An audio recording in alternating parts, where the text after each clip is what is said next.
Hey, Cliff. Hello, that's what that number is. Okay. So what part? Yeah, Tokyo. Oh. Yeah, I've got friends that are south of there in the Aikido community. Mm-hmm. Yeah, years ago I did Aikido back in the States. But yeah, well, the whole Fukushima thing, so we know a little bit about that, but probably not too much to say at this point. Run for the hills, right?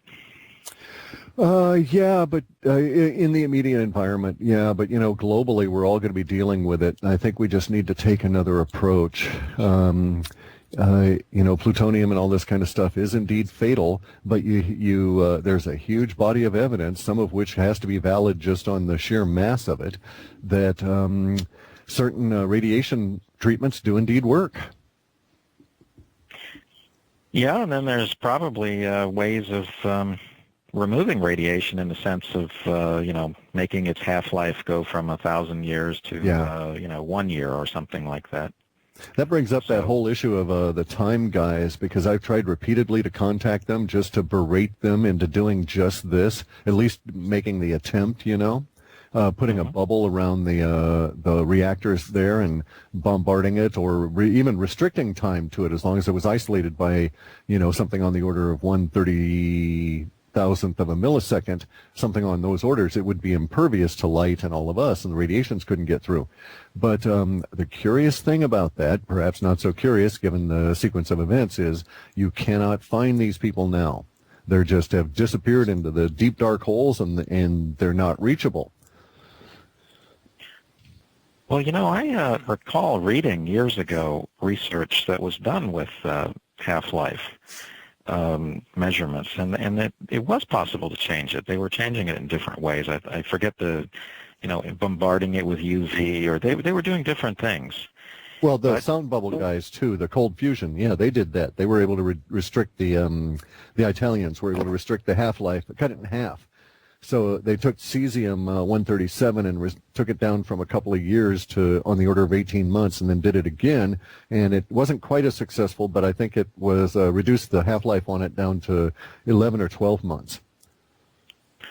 That's an example, but anyway, I definitely recall reading different people working on that in a very limited way, but everything is lost in the internet now. There's just no way of ever finding anything, right? Yeah, right, this few. No, actually... Started that thread. Where is Mr. Anderson? Hi, Cliff. Groundrod here. Yeah, how you doing? Good. All right, Cliff, are you ready to get started? Oh, I thought we had. Sorry. Pretty much. There's a fine line. Okay, yeah, I'll sit here and you can do the formal introductions and stuff. Okay. Jules, are you ready?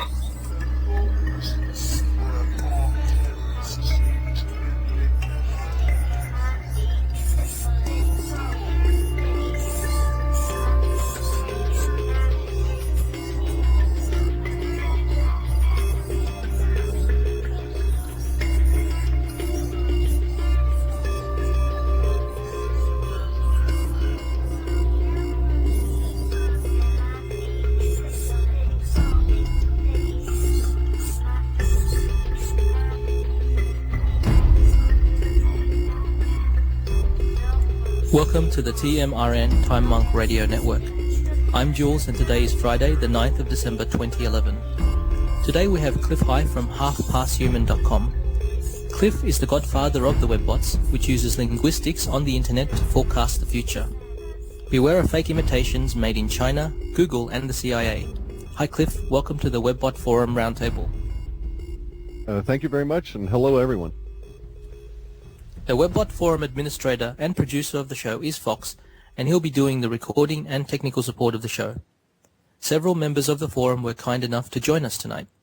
They include members Green Meadow, Herm, Lua in Colorado, Plain, and Rusky.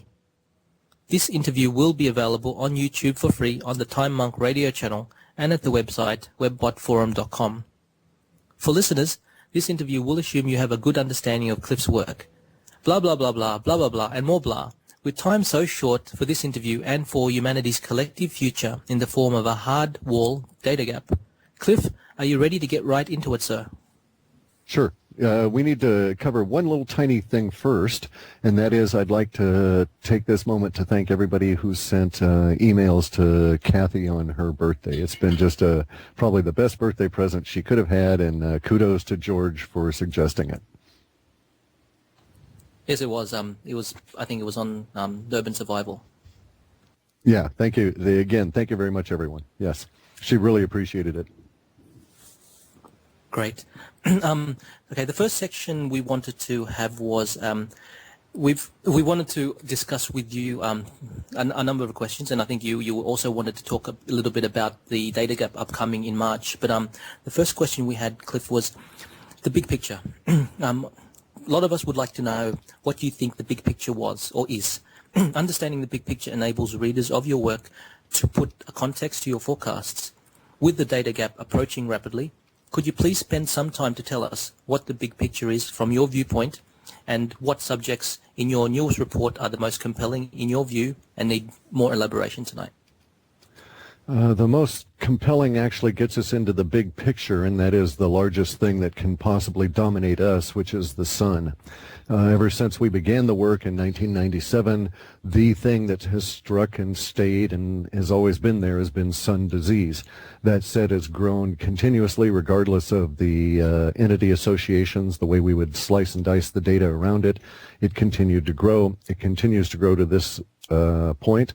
There is in our work some reason to think that there is a connection, statistically valid, evidentiary, and cause and effect unknown between the sun and the roiling of our collective consciousness here on the planet in all different forms at different levels.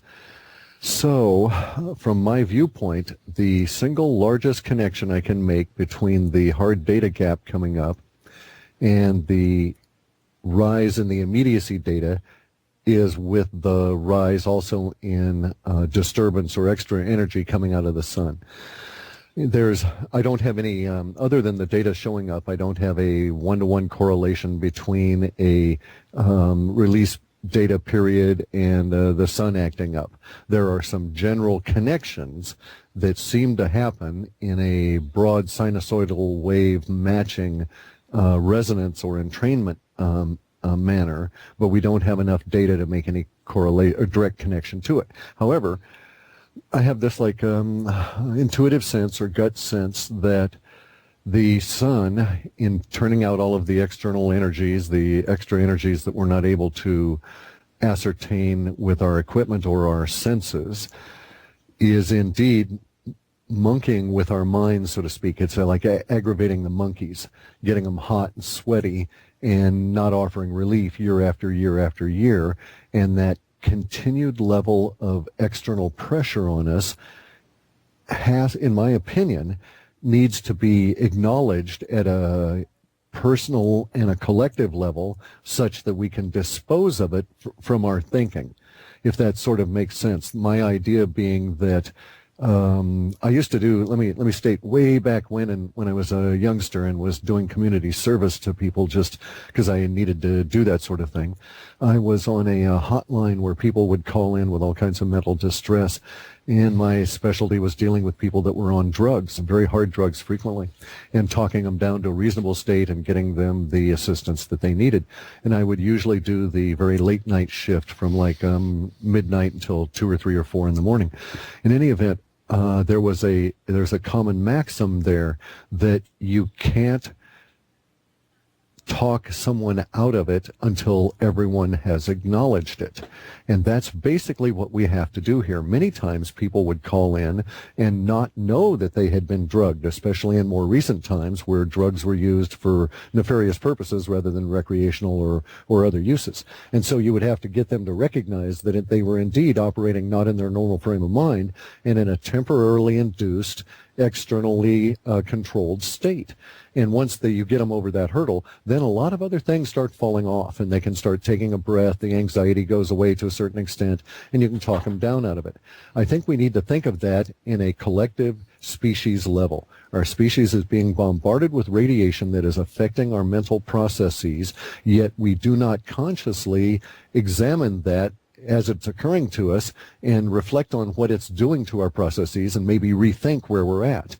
Now, to a certain extent, maybe this is how universe has decided it should be, that the vast majority of humans should become a roiling, boiling, monkey-minded mass in the year 2000, such that we can shed the paternalistic enclosing history and organizations that attempt to control us. In other words, the very great mass of universe moving our history via the energies out of the sun kind of a deal.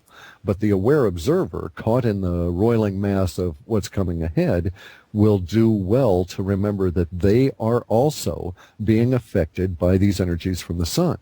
And once you know that, you can sort of eliminate them from your thinking and take them into account. Oh, yeah, it's kind of like saying, you know, there are not really iridescent blue geckos crawling on my wall. It may appear that way, but I'm just going to ignore them and go about my business. That sort of thing, right? Yes, take a deep breath before you make a decision, yes. Correct. But also make sure that every time you make that decision, you sort of run like a little power on self-test to check your basic hardware, because it'll be our hardware that's going to be affected. And that in turn is going to cause some very, sometimes not so subtle, but could be subtle error states within our thinking. Let me put it. Let me ask it this way, then, Cliff. Maybe you can just acknowledge with a quick, short yes or no, if you still think so. Do you think that there will still the global financial system needs to collapse before before the Israeli-Iran war? I don't think it needs to. I think that the Israelis will be held in abeyance until that has occurred to at least some greater extent, because it necessarily causes an effect to the powers that be that they don't want just yet. The issue is this. The price of oil at the time that the Israelis attack Iran instantly doubles, if not triples, which causes basically all the entire petrodollar system to, in and of itself, collapse. And it will not recover, because any currency that ever collapses in any way never, ever, ever recovers, simply because it's an issue of confidence. And once confidence is lost, you cannot regain it unless that entire generation dies out. That's why when we have many currencies, they are renamed and changed and so on to get different generational allegiances with them. It's sort of a mind trick. So the powers that be know that the Israelis attacking Iran is going to let loose a hell that from that point on is to a certain extent undetermined. But one thing that is predictable is the huge rise in the cost of oil, a thing that they wish to have occur, but they wish to have it occur after they have finished their looting of the current currency system and before the petrodollar dies. And basically, the petrodollar is dying of its own weight now, and they'll just sort of hesitate and delay until they reach a point where they say, oh, okay, there's not really much left to be wrung out of the system. We can let the Israelis go ahead now. Is the Israel-Iran and Middle East war precursor to World War III? It is World War III. There is no differentiation. Once that begins, if it is allowed to, and that is undetermined, and that we need to talk about at some point in terms of how determinism really works.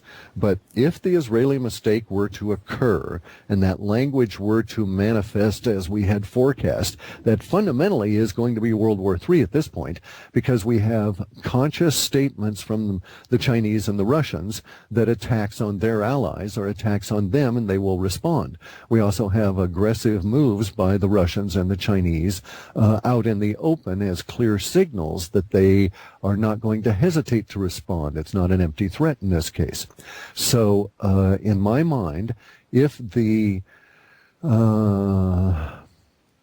politically savvy, morally retarded bastards at the top, that's bastard indiscriminate of sex or gender, if they are allowed to let the Israelis go and attack to suit the Bauer family, aka Rothschild's needs, then the more dire of the predictions within our system, even going back as far as 1999, are have been raised from a level of potential to a level of probability. And the level of probability at that point is truly unknown, but should be quantifiable. And basically, it would be a question of, okay, out of the 7 billion of us, how many have they just killed?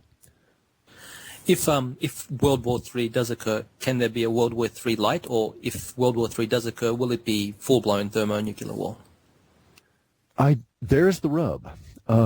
This is not knowable because of certain things that are going on in areas that we are not privy or savvy to, and that's why I was spending so much time here on Russian, because the way in which the Russians and the Chinese are operating, I think that they have had a huge level of weapons breakthroughs that may take what we would call World War III out of the pure thermonuclear war category. We also have such indicators within our data. And in fact, they had grown considerably in this last period, the last data run. These indicators are for a, if you will, more of a ray gun kind of a war, very much a reading like the descriptions of the Vaimani and the attacks and in the Hindu epic, the Gita, the Bhagavad Gita, which is basically a description of a giant battle. And we're getting a lot of the language that seems to replicate that with terms that seem to go towards ray guns and stuff. So here's the problem. Our data at this point would have said that things have morphed and that the side that uses the thermonuclear weapons will lose simply because the other side is prepared to use weapons that will negate the effect of the thermonuclear. Not necessarily prevent them from going off, but make their presence not a deciding factor. There's a big difference between the warrior energy necessary to get a cruise missile or a high-range bomber with a nuclear weapon over your enemy such that you can get that bomb in place, as opposed to a beam approach to dealing with all of the weapons and all of your attacks. So if we were to postulate that the original Israeli mistake language was still in effect in its larger scale, the thing that stood out of that original set was that greater than half is how it's going to be reported. Greater than half of the attacking force was basically vaporized. Now, that vaporization at the time that we got those words way back in 2003 or 2004 when they first started appearing didn't make as much sense as it may now when we hear rumors that Iran has received a bunch of assistance from the Russians who have been diligently working on what we must think of as basically electromagnetic or ray guns, which wouldn't necessarily cause in and of themselves cause things to vaporize, but some of the words I'm getting out of the Russian spiders seem to suggest a slightly different technique is involved, and that is the hard wall.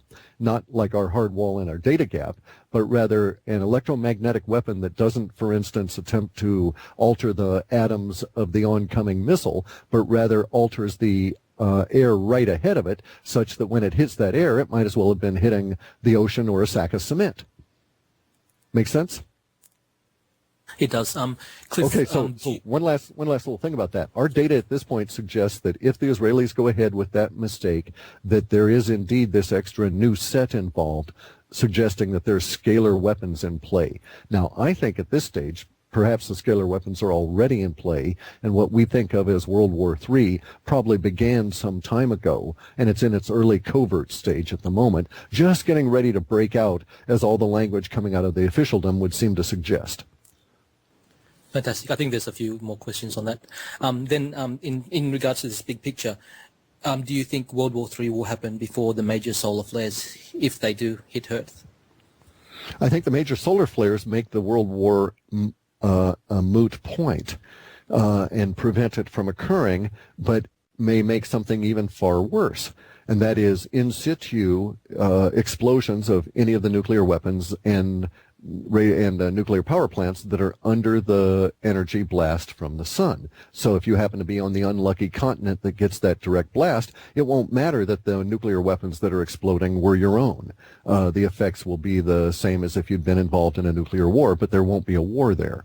So if we get this is truly what the powers that be are afraid of.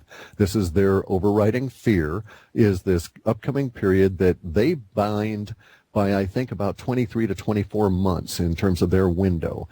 They've got a particularly 2 periods of active anxiety that are associated with March to May of 2012. Then there's a lesser period of anxiety in the November through December period, and a much higher level. Their peak of anxiety is in through May of 2013. And they are very much concerned of the destruction of our civilization and their power base, more importantly, via these great solar flares coming in and basically taking out our ability to run a technological civilization. Now, what no one really ever talks about, except for the Russians, who are going to shut down their nuclear plants and do everything they can to shield anything nuclear and electronic from this, is that the nuclear plants that are exposed to the incoming neutrinos will get hot. Whether or not they go critical will depend on individual environments, but it is not a good thing to test in my way of thinking. I sit over here, I say this with some trepidation to a certain extent, because I sit squeezed between the ongoing problems in Japan and Hanford, which is a very large nuclear bomb basically waiting to happen. Thank you. Do you think that the magnetic field reversal, if it does occur, will occur before or after the solar flares? It occurs as part of it. The magnetic field is very much like the rotating magnets in any kind of a science experiment. The point at which the solar flares will begin is as we are coming into our spring and the southern hemisphere fall, shifting them into the southern hemisphere winter thereafter in our summer. If the magnetic field reacts as it has been predicted by NASA, we will see a weakening in our northern hemispheric magnetic pole and a strengthening in our southern hemispheric pole, which is not a good thing, because this is also occurring on the sun. And when the sun blows out the stream, it may be, we have no way of knowing at the time that until the time of the explosions actually occur, what the polarity of the explosion will be. If it is also southern polarity, it will blow our magnetic sphere around us like some kind of a ball or a cage around a ball, and the holes in it will allow the radiations to come through. The ozone hole is actually, there's a number of them now, so we'll get this big blast of radiation if the polarity is right. If it's northern polarity, it's less damaging, and those particles would be swept up our magnetic lines. We would get huge levels of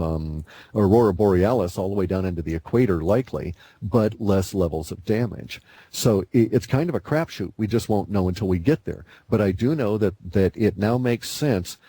A lot of the uses of cement and some of the other resources and a lot of the playing around that the powers that be on the other side of officialdom have been doing. And they are very much getting ready for, let's just say, March of this coming year to May of 2013. And then they sort of plan on breathing a sigh of relief if they are both alive and have their power structure intact in May of 2013. The Russians are betting otherwise, though. The Russians are making a huge bet as a social body that there will be vast levels of damage. Now they have something that's going to affect them, and that is that it won't affect us as much, and that is the sheer size of the Eurasian continent means that it is statistically much more likely to take a direct hit, and so they are taking that into account. And last one in regard to the big picture, obviously Robert Felix's work shows that magnetic reversals precede an ice age. So the last part of the big picture is, do you see that the most important things in our future, I mean, apart from the events, is radiation and ice? The ice component was really clear in our last report, and even the report before that showed a lot of gain in those particular sets. So I would agree that that's a very fair statement, that if you were to expand the ice concept and just put a more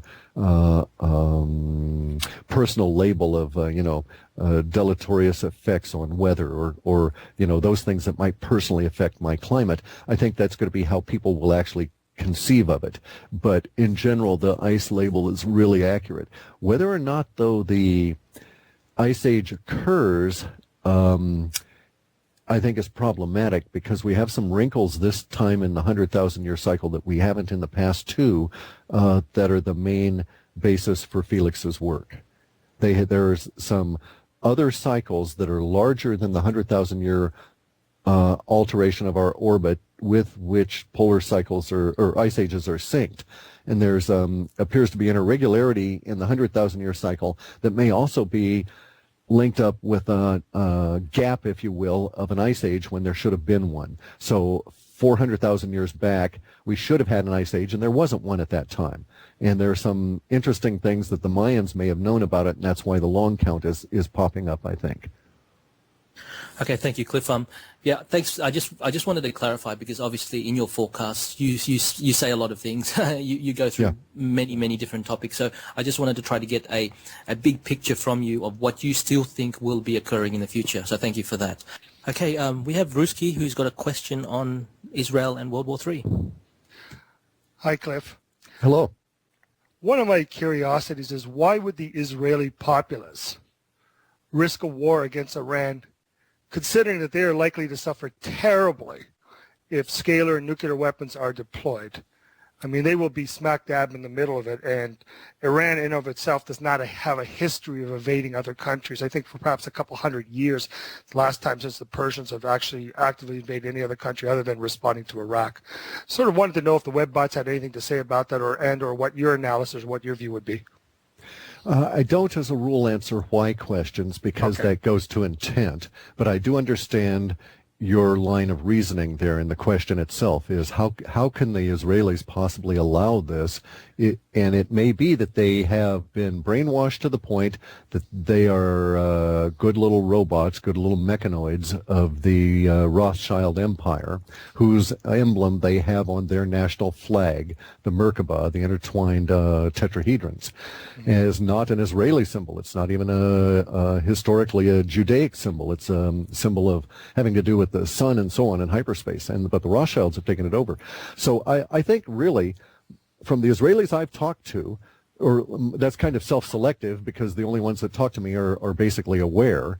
All the others think I'm some kind of an anti-Semite or an anti-Israeli or an anti-Jewish guy, none of which is the case. But the Israelis I've talked to are very much aware that they are literally in the frying pan and the fire is turned up and they're about ready to set the pan on it. And they know they will be glazed over. Many of them are very concerned about this, but they do not, like us, have an effective method for stopping what they see coming down the pike. I don't know how they're going to react. Our data showed 5 major points of death within Israel as the response, delayed response to the Israeli mistake. And it's kind of like if you were to read the original discussion of that, the Israelis attacked Iran, lost half of their incoming attackers, suffered a 50% or greater casualty rate, were able to inflict damage on Iran. There was a hiatus, a collective hiatus for days that may even stretch out a couple of weeks, in which the Israelis and the Americans were basically given a cool-down period and many warnings. Then the data went on to suggest that hiatus broke as a result of the Israelis making an aggressive move, which was not even allowed to exit the boundaries of Israel before these 5 cities were basically turned into glass. And the Israeli issue and the way it was phrased within the officialdom forecast language was that the Jewish problem had been resolved. And it was not a good time for anybody because of the damage that was going on globally ancillary to that.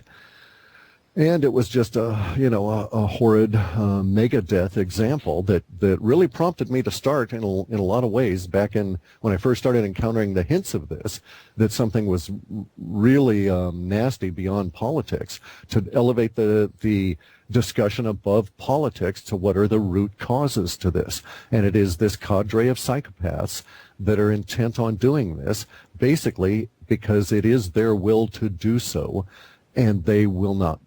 From their viewpoint, they will not be denied. Why they would do it is beyond my ability to grasp. I do know it is a reality, and I do know that the Israelis are going to have to live with it, as will we, if this war is allowed to go. And there's that issue of determinism. Thank you. Lua, you have a question? I do. I've heard that Ed Dames is claiming that no nuclear weapon will be allowed to be set off, and there's a few other psychics around that are kind of claiming the same thing. I'd like to know, is it possible that those who see the nuclear weapons being decommissioned by parties unknown, space goat farts, whatever, are seeing something that is actually going to happen, and that the Webbot is seeing the media response to nuclear weapons not being used rather than nuclear weapons being used? Certainly, that is certainly a possibility. Not the I don't know about the psychic component and the basically anybody. Let me just stop and state that Ed Dames or anybody who goes that way and states that nuclear weapons will be decommissioned by parties unknown is falling into the same external to the planet savior myth that drives the main three problems on our planet right now: Christianity, Judaism, and Islam, which go to this off-planet God that's causing all of these problems. So anybody who says, oh, space aliens are going to save us is parroting the same meme that the powers that be use to control all the Christians, the Jews, and the Mohammedans.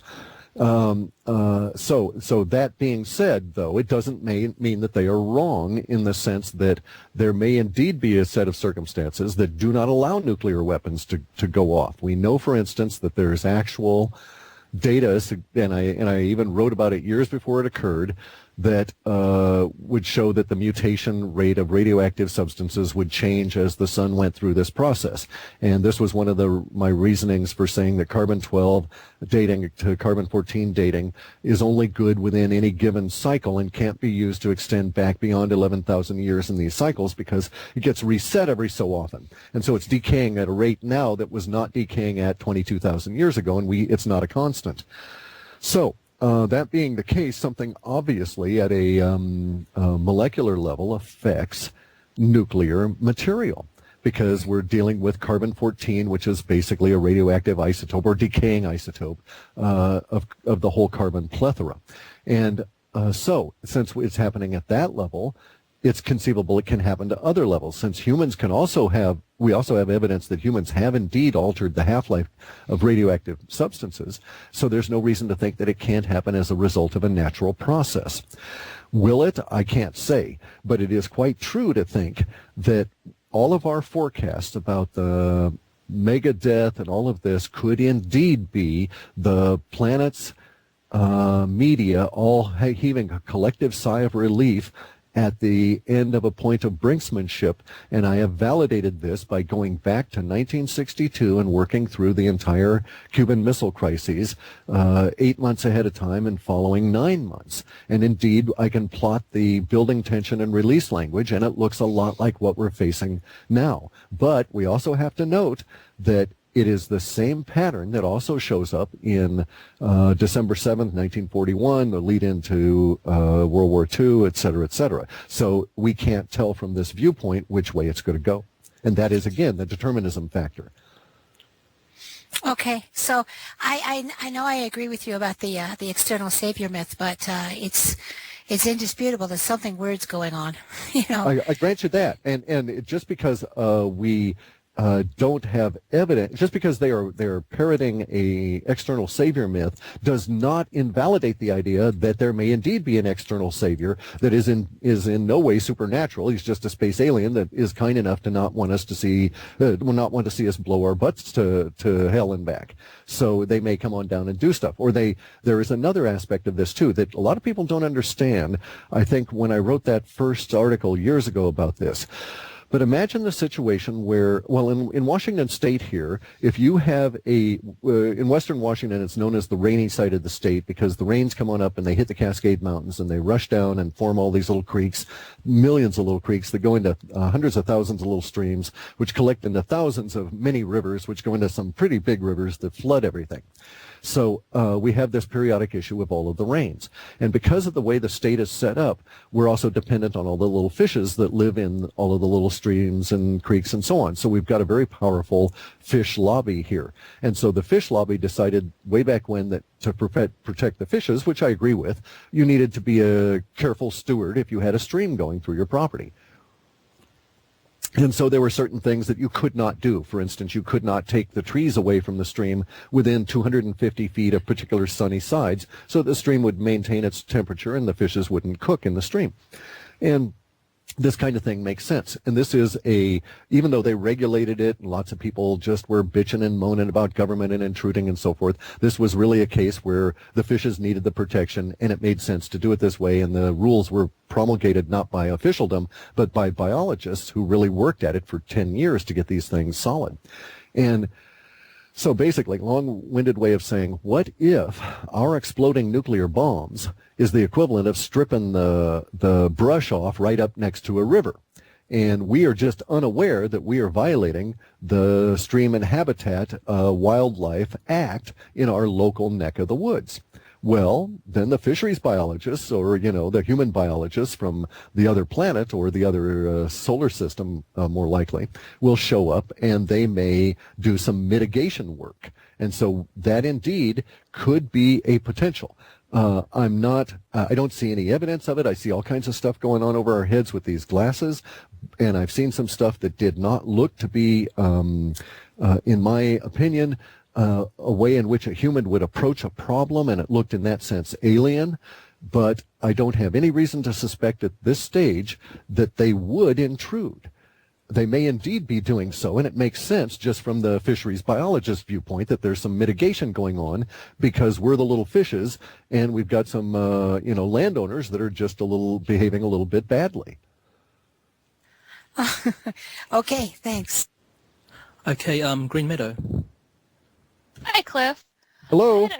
I had a question about, in Report 5, there was a comment about 1.289 billion deaths.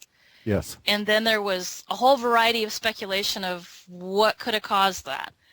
Like it could have been an event, or it could have been the outcome of a long series of things, or a change. Do you have any more thoughts on that number? The number is striking because it held relatively stable, and you have to understand that we throw out numbers routinely unless they come to us in an aggregate through the text. And so that the fact that it stayed around for a long time was very disconcerting. We still have it within the set that is growing relative to the Israeli mistake and to the slip into release language in March. It is not directly tied to the Israeli mistake, but that particular set that contains that number, it's not headed by that number. The number is ancillary to the forecast language. That is to say, it's one of the, I think it's probably secondary or tertiary support level, but it was still a key set with a lot of growth. But that whole set is effective through April onward. Again, it could be, as noted, that in April we get a huge flurry of emotional release that initiates or is caused by or is associated with mainstream media as well as independent media, broadcasting out all kinds of words relative to how close we came or how much of us are at risk relative to, ecological crises or radioactive Pacific Ocean or something like this. The issue for us is, though, that the mere mentioning of that level of number will not fulfill the forecast, because the linguistics have long-term value associations that are basically saying the number will be repetitiously referenced for up to 19 months. So the whole process would be about a 19-month process. Now, if we had a very large burst of language in mainstream media that was repeated ad nauseum for a week or more, the way they did Reagan's funeral in CNN or any of these other big officialdom events where you just can't get away from them, those kind of things where it was engineered that way, then I would say, yeah, they could engineer us that we might meet the linguistics there at that level. But it would take something like that to meet these numbers. There's no question.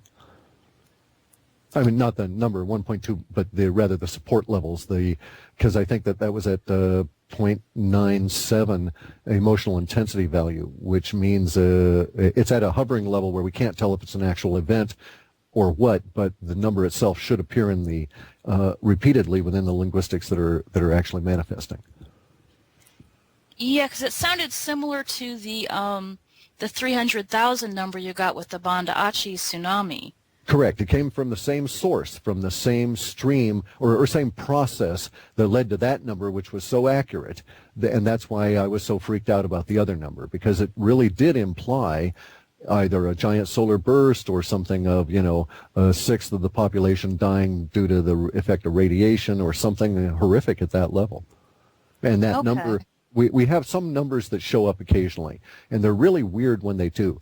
So, for instance, we had this thing once, the power outage, where we were able to, 3 weeks ahead of time, using only immediacy data, provide a physical description of the place at which the Northeast power outage originated, and then we were able to forecast the language that would appear within the mainstream media that night, all the way through the next day and all the way through the following day. And we knew it would be a short-term event and no terrorism involved, but we also knew that within the first 6 hours of that particular event, the terrorism word would be used repeatedly. Now, that processing brought out a particular number, and that number was associated with, and I think it was 9, and there were 9 rods associated with these grates, and the grates were used to screen out the this particular outfall on a river, and there were 3 of these 9 series, and those numbers kept coming up over and over again and got reconnected. That same level of processing has proved itself repeatedly to manifest. So we saw the references in the data. Finally, when they described the place at which the outage had happened, it met our description eerily so. We also, again, had the same process at work in the Banda Aceh, and then now, post that, we've had it with this 1.289 billion. So I have some confidence that the number itself will appear in the media. I hope not in a truly negative way. Okay, thank you. So going back to what Jules was talking, and you were talking about the sun earlier, you were talking about solar flares, and then we were talking about 3 periods of tension or release, the March and December and May. Correct, yes. So is that the powers that be anticipating 3 sets of solar flares at that time? That's our assumption. Okay, what we have is we have continuous release language that starts in March, and it goes, insofar as our data goes, out at least 3 years with no let up and no real saw teeth. It just kind of continually is release language going deeper and deeper and deeper into release. Within that, though, the powers that be entity and those entities that have cross links that go directly back to originate within the powers that be entity, that entity is atypical because it has 3 distinct spikes of building tension, even though the whole of model space is essentially in building or in release language at that point. Fundamentally, the amount of building tension summation within the powers that be entity is minuscule and not enough to even push the greater release language that's within the populace. So it's a question very much of there's 500,000 people in a soccer stadium all shouting for one team, and there's 40 people shouting for the other team at the same time. You're just not going to hear those 40 people, even if you're standing within that group of 40. However, we are able to pick up those points of building tension up. They have building tension around March to basically mid-May of this year, around November to January, November of 2012 to January of 2013. And then it really just sort of ramps right up from there until May of 2013. Those 3 periods are quite distinct within that entity. So we have the assumption, because of the growth of the sun disease stuff, that there's a big connection there. Okay. And then I wanted to, you were saying that we're going to be reacting to the sun like we're all on a drug trip. And so what are the symptoms we need to recognize and say, oh, that's part of the trip? And that's going to be really a good question, because it's the whole area within the Spacescope Farts entity where a lot of the sun disease affecting individual human minds and the human collective, a lot of that data is within the unknown and the officially denied sets. So when you look at that data, it is a maddening puzzle, very much like a nearly completed a jigsaw puzzle where someone has deliberately removed handfuls of the text or of the puzzle here and there, such you're not really quite sure what the picture is. And basically what we do is we have a whole string of words that are saying, you know, some people are going to be drooling and stop standing in the middle of sidewalks. That'll be one of the big images coming out. We're fairly sure that'll be so repetitious that maybe a significant portion of the population will react with that set of symptoms. Those kind of symptoms will basically be a short circuit of the brain. And so those individuals, it would be as though they were made insensate in the context of you could talk to them, but you could not be sure that they were actually hearing you. So the sensory apparatus of their brain is such that it had basically shut down, and they were on autopilot, just sort of standing there quivering, that sort of deal. We know that that will be one set of circumstances that will exist, but at the same time, we also have data suggesting there will be people that will be aware enough to help these other individuals. And then the symptoms get a little bit more vague, and we'll be going to the idea of everything from a seizure, a brief like a seizure of maybe 2 or 3 eye blinks, where you're not even really sure you had that seizure, but you're just not quite right, and it was a sudden sort of a fleeting thing. We have a lot of language towards that, and then we have a lot of language that shades from that sort of an abrupt, sharp edge event all the way down to a general fogginess of the ability to think. You're sitting there with the keys in your hand, looking at them, and you're not sure if you really are standing in front of the front door trying to open it, or if you're sitting in your car trying to use the keys to turn the car on, but you're pretty sure you needed those keys. That's the kind of descriptions we're getting for the range of effects on those. Some of these may be able to be mitigated. There was just some suggestion within the Space Goat Farts entity that indeed those things were being mitigated by natural surroundings. So we have, to continue on just a bit, we had language suggesting, for instance, that file clerks and prisoners would be less affected than airline pilots and people who do traffic safety, due to strictly to solar exposure and the amount of either paper or cement between you and the sun. Oh, that's interesting. So it sounds like we just really need to be patient with ourselves and patient with each other. And very much so collectively as well, yeah. Yeah. Because the patient with each other, we're going to be frustrated individually, and as a rule, humans don't we're not self-critical, and we don't really sit on top of our emotions. They're usually not our servants, they're our masters. And so when people become frustrated, I expect that we'll see a whole lot of outbreak of very irrational behavior. Now, the good side of this was once pointed out by Igor, who's a very paranoid kind of a fellow. He was laughing once and reading some of our base language and some of my notes, and he said, well, maybe the good part is that everybody will find themselves all of a sudden living in a Groucho Marx movie, and in other words, we'll slip right into insanity so quick that we won't have a time to really settle into the frustration and duke it out because we don't understand what's going on mode. And you know, he's got something, there's something to that. There's a whole category of minds, the collective mind within, in a general sense, within the military that is used to dealing with, and even in that sense, corrections and prisons and so forth, that's dealing with the hierarchy and so on, just won't know how to cope. And so maybe they'll just slide right into drooling stage, or, oh, well, let's screw it, I don't understand what's going on, let's just go off fishing until everything sorts itself out. Yeah, let's all just go fishing. Well, I think Plain has our next question. Hey, Cliff. So what's your view of the sun? Is it just a big comet? Can we name it Bot's Comet? I think it is indeed cometary, but I don't think we need to name it thus, because that would imply that comets are somehow special. And I think that's the model for universe. I've been really noodling on this a lot, and I've looked at a lot of math that is associated with the idea of string theory and dark matter and dark energy. And at the moment, because my mind is so loosely connected. It takes me a long time to organize it and get it all well made up. But at the moment, I'm of the opinion, it's my conclusion, that the sun is probably a living entity in a way that we are alive.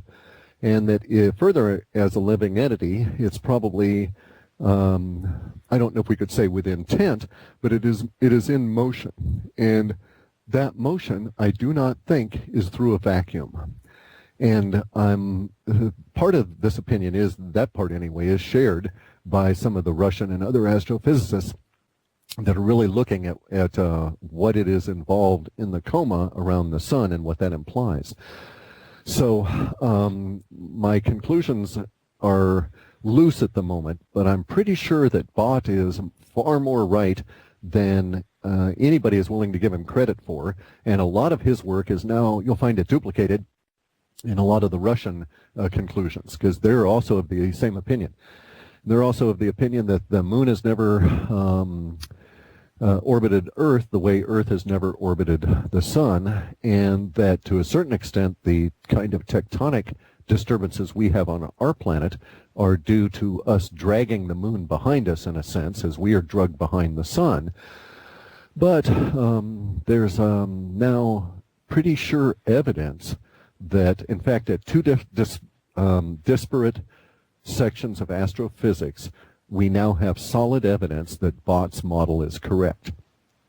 One of them is continually reported, and that is that the NASA Voyager spacecraft are not leaving our solar system. They are slowing down, as Bott's model would suggest. Now, you have to understand that Bott's model says that the sun is basically a big comet going through interstellar space and dragging all of the planets behind it, and that from our perspective, we can't tell we're behind it. We think we're at the equilateral, or at the equatorial plane of the sun for some reasons that were foisted on us in the Middle Ages, but that can be clearly proved to be spurious. And that being inside the coma of this giant comet, anything inside that coma, in order to leave the coma and go into interstellar space, would have to satisfy certain conditions. One of those conditions would be it would have to obtain an escape velocity relative to the mass that is at the slice that it has of the entire ecliptic plane of that solar system. So basically it's stating this: in order for the Voyager spacecraft to leave our solar system, to exit through the coma, it has to have more energy, or it has to have the amount of energy required to escape the entire slice of mass of its width that would go through our entire solar system at that point. And so basically the Voyager spacecraft, if it's the size of a Volkswagen Bug, is trying to drag an ever-expanding cone of the solar system, the size of initiating at the size of a Volkswagen Bug, but reaching to the entire width of our solar system. It has to have enough energy to escape that mass, very similar to the escape velocity required to get off our planet. And further, the other condition is they would have to have a harmonically determined spin in order to spin its way out of the rotation that we're involved in. Okay, so that being the case, Voyager is never going to leave our solar system. It'll just hang back there by the edge of the coma, way back at the back of the tail, and be drug along just like all of the other debris that's on the other side of Neptune and Pluto. Now, there's been another development relative to Bott, and it's being reported within the Russians, but I've also had confirmation both from academic astrophysicists and from some black ops guys who were kind enough to send me some emails. And what they did was they took, and I'd made this comment in one of my noodles about the sun and Dr. Bott's solar system, that said that if his suppositions were true, that we were being dragged behind a giant comet that is our sun, then one thing that would be obvious is that Halley's Comet and all these other little tiny comets, Hale-Bopp and all of these guys, were also part of our solar system and never, ever, ever went into interstellar space. They just disappeared from our view for some determined period of time and came back and hassled us again. And so I mentioned that we would have to examine our thinking about these things called periodic comets. And I got a bunch of emails from astrophysicists who have been doing just that apparently for a number of years. And they've come up with some very interesting information that confirms Bott's model. And here's some of the thinking. The thinking is that if the comets were truly extra stellar, that is, that they went between left our star system, left our solar system, then certain conditions could never exist. And one of those conditions is that the periodic comets themselves could never form conjunctions with fixed stars because they would be exiting our solar system, and they would exit such that the angle of incidence of their leaving would disallow them to have a conjunction. I would have to explain parallax and a bunch of other stuff to you that really isn't pertinent. But basically, they discovered that that is indeed the case. Rather, the opposite of that is the case. They have found that the periodic comets, and the Russians sent me a list of 18 of them that they had noted, that the periodic comets that all conjunct certain stars. An American astronomer sent me one that said he found 3 comets that conjunct Algol. And then there were 5 that were conjunct Al-Niktak in Orion, in Orion's belt. So this means that all of these periodic comets never leave our solar system. They're as bound to our solar system as ourself. Well, so Dr. Bott's model suggests then certain ways, to my way of thinking, certain things that are perhaps also true. And that is, in order for the coma to exist, the sun must be burning its way through by way of friction, by way of force, through some interstellar media that is not vacuum. This brings up the issue of parallax again. All of our suppositions about space are based on us looking out from Earth, basically between Earth and the Moon, and Earth and Venus, and Earth and Mars, and even Earth and the Sun. But what if all of those observations are based on looking at our local environment, such that here we are sitting in our local little village, and I look over to your house, which is across the street, and I see the street and the skylights and everything there, or the street lights and the grass and your garage and car and so on in a developed and urban sense. And I look down the road and I see another such house and so on, and everything is just fine. And that's because we're looking towards each other, and we all see this same view. And when I call you up in your house, and your house is Mars and I'm on Earth, I say, hey, what's your view over there? And you say, well, I see a street light, and some grass and a couple of cars and stuff. And we can't see the air between us, but we know it's there because we're breathing it. And we know that sound exists because it goes between our two houses when we yell at each other when we're both drunk. And so we know all these things exist, and this is how we determine our reality. But what if all those things only exist between the houses, because the houses are all surrounded by a larger mega environment, which is the coma of the sun? And what if we were able to look outside that coma? Would we see that indeed there is even air out there, or in this case, vacuum? What if it were to be solid? We wouldn't know, for instance, what the local environment was unless we could look outside and stop looking across at each other and attempted to see, turn ourselves around and look directly behind ourselves. When we look into interstellar space, we're looking past other objects that are in our immediate environment that are where the light is transmitting or transiting through a vacuum. It may be, and thus parallax, by the way, is all about how light transits through various different media and what happens. So when light goes through water, it bends one way. When it goes through air, it bends another way. And when it goes through vacuum, it theoretically doesn't bend at all unless it hits something. And that's how they're trying to determine what's out where in space.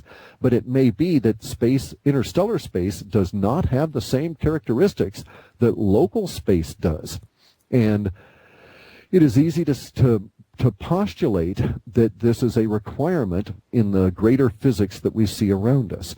And we can postulate, because we've seen local comets go through dust and see their coma get very much larger and brighter, as we saw with the green comet that came in a while back and blew itself up, and everybody thought it might have been the blue star Kachina as it expanded, because it got 300 times brighter and so on. Those kind of events happen in space due to local environment that the comet is encountering. I'm willing to postulate at this stage that there's a reasonable chance that that's also true of our sun, that the sun is going through an interstellar media that is different from the vacuum behind it. Now, I have a, as above, as below kind of analogy for you, and that is when you're in a sailboat and you're going along and just leaving the dock, any of the debris, any of the flotsam around you, little weeds or whatever, they hang behind your boat in this little vacuum in your wake. As soon as you get your speed going a lot faster, you can usually shed that debris because of the greater attraction of the oceans and so on. But that would be not the case in our environment, where the sun would never shed the debris. It would continue to drag us along in basically a vacuum environment that is local to the backside of the stars. And thus, I think parallax is erroneous. I think we cannot make a whole lot of assumptions about what we're seeing from far galaxies and star systems, because it may be traveling through a media that, in fact, it is traveling through a media that we cannot determine with 100% certainty that we know what it is. All we do know is that it transmits light. Well, then I guess a follow-up would be a couple of things. One is the electromagnetic theory of the universe, and whether from Webbot data we can even really get an idea on what the nature of the universe is, from a physics point of view. What do you think about that? I don't know that the data itself gives us enough evidence to really form a lot of conclusions about the way universe goes. The data you see is of a necessity coming through and is filtered in and interpreted by and reinterpreted by human minds. Now, the mind is a nasty little critter, and the mind is so complex and so devious and so self-deceiving that it's my assumption, or always been my bias against standard psychotherapy, that you're basically using the tool to examine itself, and it'll never find itself. And so you'll never resolve anything with traditional psychotherapy using the mind to analyze itself. Now, in this case, I think that we are at that level where we have to say that the data does suggest, though, while it doesn't explicitly state the universe is thus, it does suggest that there are certain people who are making strides in our environment, having altered their perception of reality. And by this, I mean there's been a lot of data about the new electrics. There's been data about the use of energy weapons and new forms of energy being used for material production and stuff, coming out in hints and leaks and so on. And I'm postulating here that those are all in reference to a new understanding of reality. And so we're at least a little bit closer. We're leaving behind the basically agrarian, pastoral, paternal overview of reality, and we're getting into the chaos, the really roiling, boiling stew of it all, and so we've got a better chance of figuring out something about it. But I wouldn't trust my data for that. I do have a much better understanding of reality than could ever be examined or ever be determined through examining our data. And do you think the Russians that are typically of the view that the universe is electromagnetic? Oh, certainly. That has actually been their statements for probably like the last 60 years. They're the electric model of the universe, and they've even gotten to the point where they're categorizing energies that, as far as I know, we're not even able to detect yet. In other words, there's a guy who's making a taxonomy, or attempting to make a taxonomy of energies that exceed what the electromagnetic spectrum is currently defined as. Now, does he have a basis for doing so? I don't know. The fact I've sort of rooted around in some of his history, and he seems to be connected to what we would think of as the Russian black ops world, so maybe he indeed does. Well, still, it's a fascinating topic. I think there's a lot of evidence for the electromagnetic theory as opposed to the gravitational thing, which seems to be kind of like medieval monks in Europe or something. Exactly, yeah. And I personally am of the opinion that, everything is energy, and we're just have tricked our limited potential here into thinking that solidity actually is solid, that matter actually exists. And that being the case, if everything is energy, then it makes a lot of sense that as conscious beings playing around in materium, that we would structure materium to fool our energetic selves into producing matter, but that within that metaphor, that we're playing in, within the sort of real video game we're playing in, the basic underlying structure of reality has to be mirrored. And so the perceptions we get within the material world, I believe, have analogs or are mirrors or small subsets of a larger fractal. So the fact that we have such huge cool things we can do with electricity here means that it is, if not a fundamental core precept of universe, it rides very close to that. Sounds good. We're speaking with Clif High from halfpasthuman.com. The latest shape report, Things to Come, version 13, is now available. Okay, the next question is from Herm. Cliff, this is a sort of perennial existential question, but I think you've probably done a lot more thinking on it than I have. If the universe tends to balance, and at least in our little section of it, we could agree that it's pretty much out of balance. Would it be possible to say that perhaps the downfall of the minion class has the sort of momentum right now from the universe? And that, of course, raises the issue that if one believes that, then whatever choices anyone makes are in fact the right choices for this. And then, of course, that brings up that issue of determinism. And karma and the whole thing, correct? Yes, yeah, right. Yeah. I've done a lot of thinking about it for decades now. I think that some of the conclusions I've come to have evidence to support them. I'm making general case assumptions from some specific cases that are the evidence, but so far some of my theories have held up to continuing testing and probing, and that's basically how I go along. I'll adopt a stance, I'll get a new idea, and I'll examine that idea, I'll twist it around, I'll chew on it, and see if I find it tasty and if it's pretty good. And if I think, oh, okay, it's got a chance of holding up here, like Dr. Bott's model, then I'll say, okay, well, we're going to adopt this idea and then fold it into our point of view and see how far we can go with it, see where it takes us there. So at this stage, my issue with determinism and the ability of humans to interact within the idea of a universe, as you say, existential, is there free will, is there determinism, along those kind of lines. And here's where it comes down to. It may be that within our minds it is not pertinent as to whether or not we actually truly have free will. And as long as we have the conception and the illusion of free will and can never determine that we actually don't have free will, it doesn't matter. As long as we actually act on that, then we're acting within a set of constraints that are basically our operating universe. And now here's the issue. Say that you're designing a geodesic dome, and on that dome there's 1,000 interconnection, 1,000 hubs.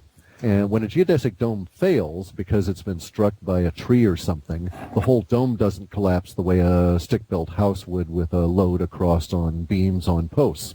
Rather, what occurs is that a local region of the geodesic dome takes the hit, and it instantly collapses, but then it tends to shift some of the strain into the rest of the structure as a whole, and the whole structure reacts as a system. So, if human minds were receiving 5 billion inputs a day from our senses, which is the estimate, and our brains are decoding 5 billion inputs a day, but we're really only viewing or are consciously aware of 30 incidents in a day, and we're really only going to remember 1 or 2 of those incidents in our short-term memory, and maybe none of the incidents of any given particular day in our long-term memory, then I postulate that the issue of determinism is beyond our ability to definitively know, because determinism could be in the system as a whole reacting, and that system as a whole, because it's reacting in a particular way, and we are individual hubs within that giant geodesic dome, we cannot know if the dome as a whole is in a collapse situation, is going to have our particular hub try to push out or fall in. And because of the way in which the system as a whole will react, that individual hub will not know if it's falling in or out until the very last millisecond.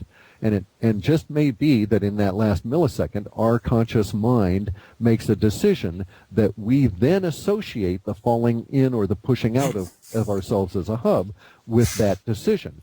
and it may not at all be directly related. Whether or not we go in and out as a result of this collapse may have been determined by where the system took the hit. Many hubs not directly related to us on the other side of the sphere, in fact, and we'll never know that. And we make a decision just a minute before we pop out of into space, so to speak, and we think our decision caused that. Is that really the case? I think that it can't be determined, but we must necessarily act as though it is the case within our conscious mind, because materium is designed this way. Basically, I'm saying because all of humans think this way, this is a common characteristic of humans, can be extrapolated from any individual case, and it appears to apply to all humans. Therefore, if you are an aware observer and you're trying to navigate through all of this, one will say to themselves at certain times, maybe it is better to take the third option. And a third option is what was described in Gene Roddenberry's Star Trek series as there are always alternatives. And the third option really comes down to this. There is actually a third option at any given time relative to karma.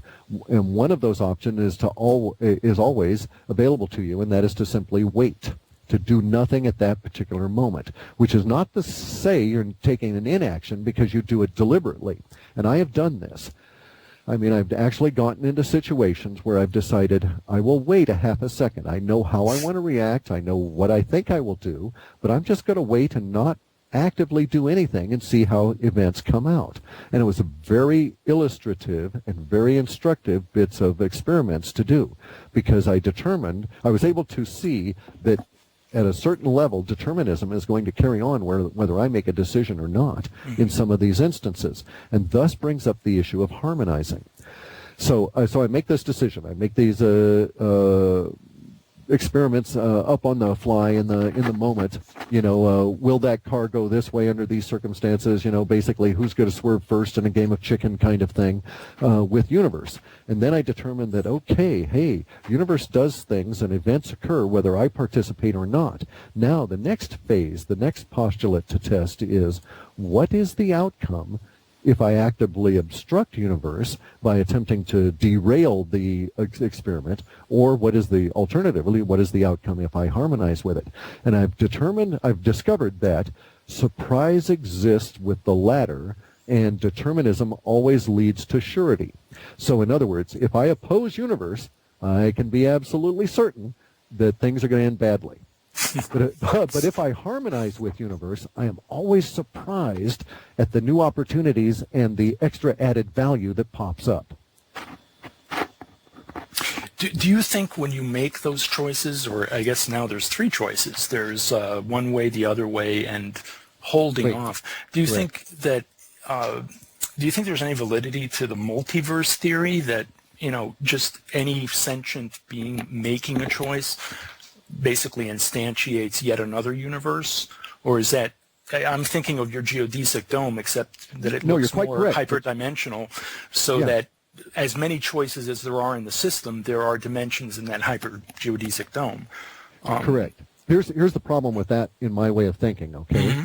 I would agree with conceptually the idea of the multiverse is very attractive, and it is currently being noodled and chewed on by all the string theory guys, okay? But there's a couple of problems with it that inevitably cannot be resolved, and so you're taking it on faith, and I don't like that. And here are the problems. If, as indeed we said, that every conscious being making every single conscious decision created a potential another timeline or multiverse, then what is coming up relative to the string theory is a thing called stacking. And that is the idea that even within a single lifetime, the decisions you would make would so stack multiverses that in a finitely bound universe, a single person's lifetime interacting with only those beings that are alive with them at that same time would inevitably, within a very short period of time, stack universe, the materium, so completely full that something would give and basically probably have to create what we would think of as a big bang. Now, this is determined because of the multiplicity of what's going on.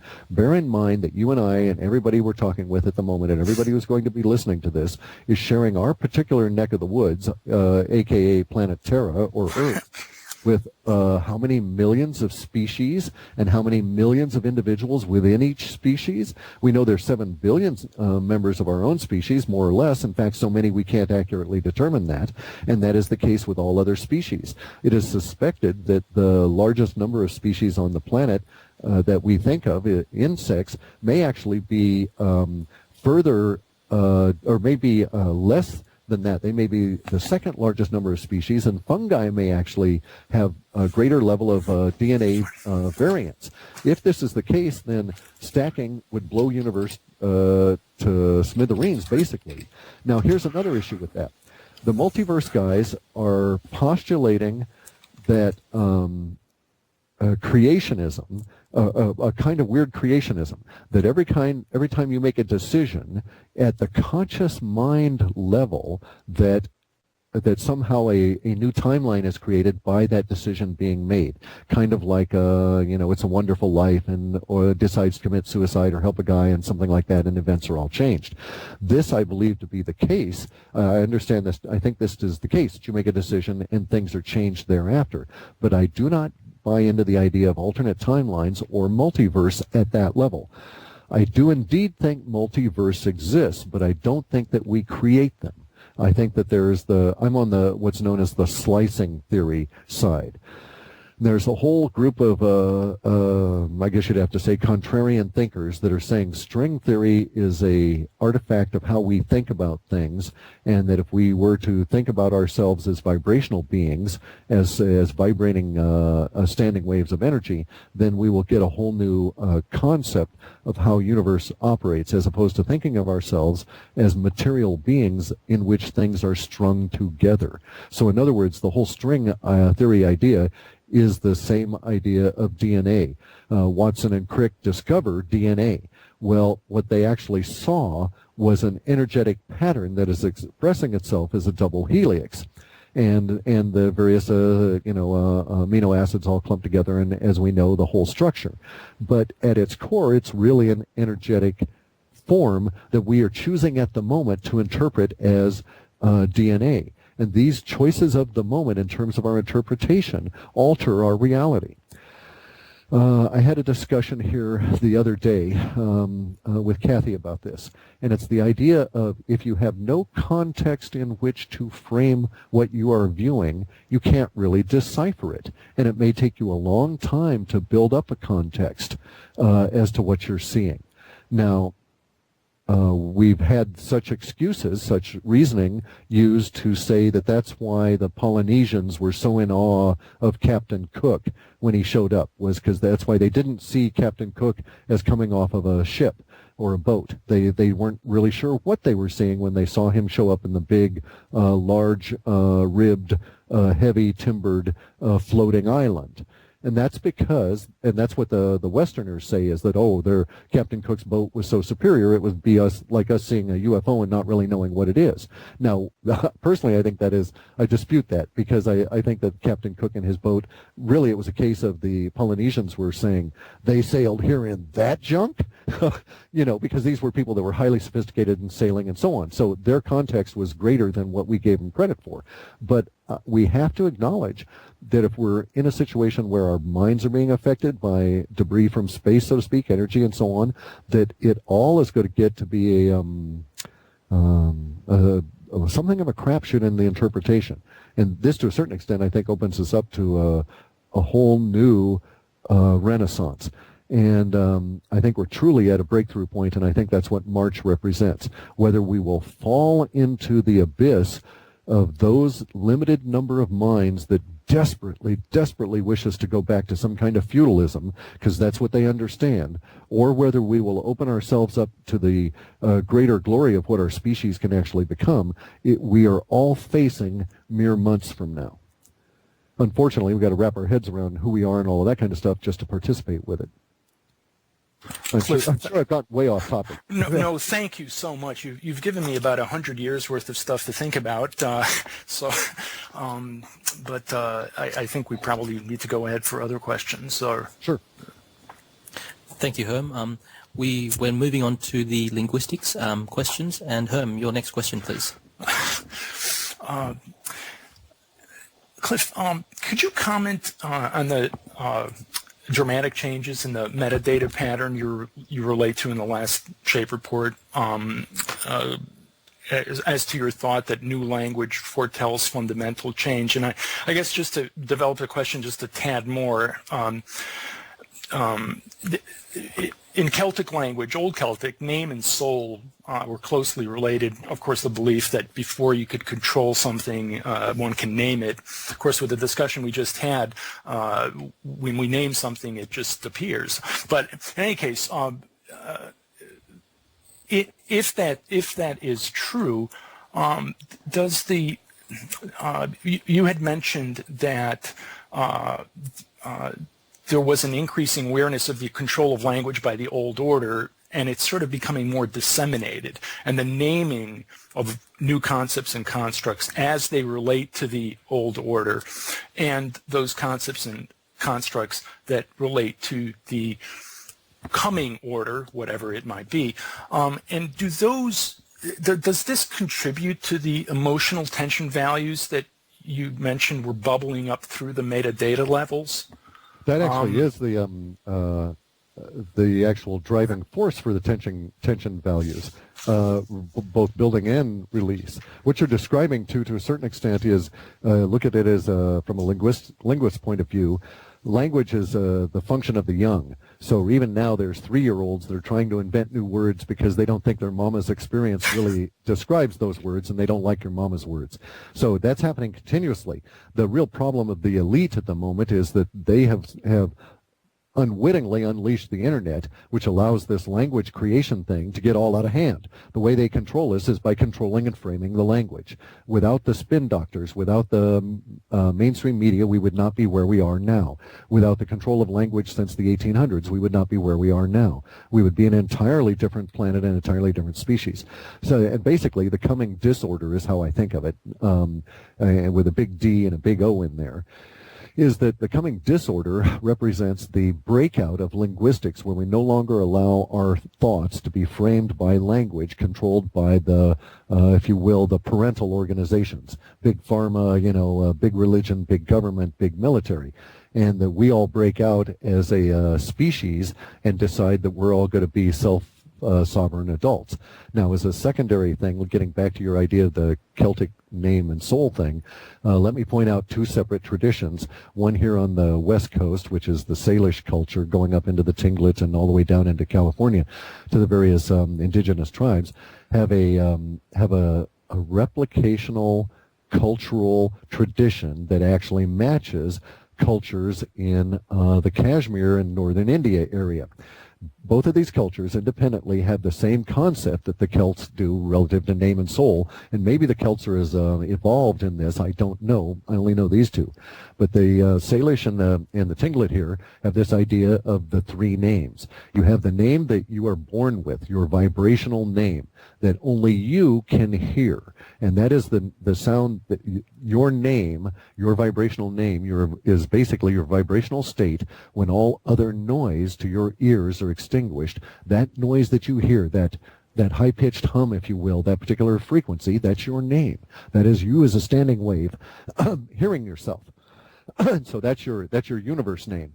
Now, the Hindus also have this concept of the universe name, your universe sound, and from which we also get all the om and all the mantras and this kind of thing, the chants. We also note that the Salish and especially the rowers use the same chanting stuff to get the energy synchronized and develop internal ki and so on. Now, the second name you have is that name that you are willing to say to yourself, and it's a word that you use to describe yourself.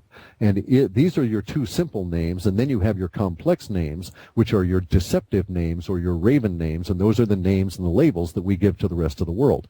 Now, in the Salish, their tradition is not so dark as is the Hindu tradition, which goes to the Sanskrit, which goes to a great deal more history. The Hindu tradition would have your secret names be held secret and your deceptive name be out there, because people can use your names, that is to say, the vibration at which you vibrate, your frequency construct against you. And of course, we know that entrainment exists in reality. I can take two old-style pendulum clocks, not involved with digital mechanisms, but are on a standard pendulum, set one going at one rate, set it on a wall, and then 5 minutes later set another clock with a different rate on that same wall, and they will entrain together. I can also do this experiment with other angles and planes and get those clocks to entrain. This also happens with neuro-linguistic programming. This is the whole point of spin doctors, to get all these minds entrained on the, what do they call them? What are their word list? Talking points. They want everybody to memorize talking points and only talk about the talking points and only repeat these vibrations. And this goes all the way back to John Dee, who was the original 007 secret spy for the Merovingian bloodline, which is the Windsors et al., the Queen of England and all of them. And they were of the opinion, even in the 1500s, that entrainment at a vibrational level could be used to control humans, and a good deal of the black arts of alchemy were used towards that effect. And so the naming issue and the soul issue is really key, as well as all the vibrational and so on. And it's also entwined with linguistics, that you cannot separate them. You start looking at one level of this and examining, why is that word here? And why do we have these, that dreaded Y word? What was the intent there? And you find out that certain words are indeed part of people's agenda. And then, of course, it becomes relatively easy, if one is a linguist, to use their own tools against them. And that's what we're all doing now with the internet. It's no longer simply the toolbox that linguists use. We're all inventing new words, and we're keeping them out of the hands of the powers that be. And let me point out one thing there, a feeling that everybody can relate to, I think. You're sitting there, you're a teenager. A lot of us, we have to think way back to when it was like to be a teenager or a young adult. But imagine you're sitting there and you come across, maybe you're traveling and you're seeing TV, or you're at your parents' house and they've got one of the news stations on, and you see one of these old fart newscasters that are in their baby boom years use modern or semi-current slang. And by semi-current, the media is usually about 3 to 5 years behind. So they will use a word that is about 3 to 5 years out of date, thinking it is current. You will get a feeling that will start at the back of your neck and go down through your shoulder blades as you just basically mentally cringe at this old toad attempting to be a new frog, using the language that way. When you get that feeling, seize on it and remember it, and let your body remember it, because that's part of your internal sensory apparatus that is connecting your neural brain linguistic center with your actual intuitive brain, which is around your intestines. And that intuitive gut, as we know, is what keeps people alive. It's really a good survival factor. So when you hear people using language inappropriately to the point that it makes you cringe like that, you know somebody's driving an agenda. Great, thank you so much, Cliff, for expounding on that. It was very, very interesting. I hope some of it was right. Thank you, Herb. Okay, I talked about the big D and the big O. We'll now talk about the big D and the big G. That's the data gap. Next question is from Plain. Yes, Cliff. I've had the personal experience that a shock in my life pretty much wiped out the tendency to have predictive dreams. So maybe people walking around in shock would not have much psychic data to be grabbed, and hence the data gap.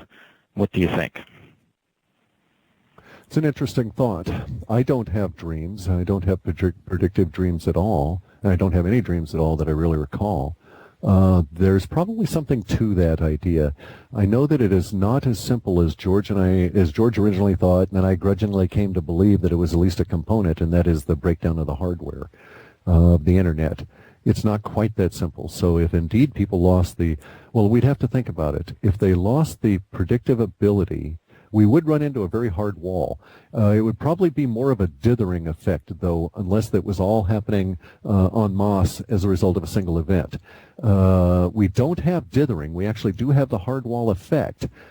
So if you are correct, I would have to postulate that whatever would be the cause of that would be external to the species, and likely would happen to most of us all at once. And that would indeed produce a data effect, basically the hard stop that we get, and could indeed, maybe, if it was a spattering, if it happened to bunches of us ahead of time and we just didn't really recognize it, as in the sense of the sun causing us mental issues. Yeah, that's a very decent postulate. We'll have to see.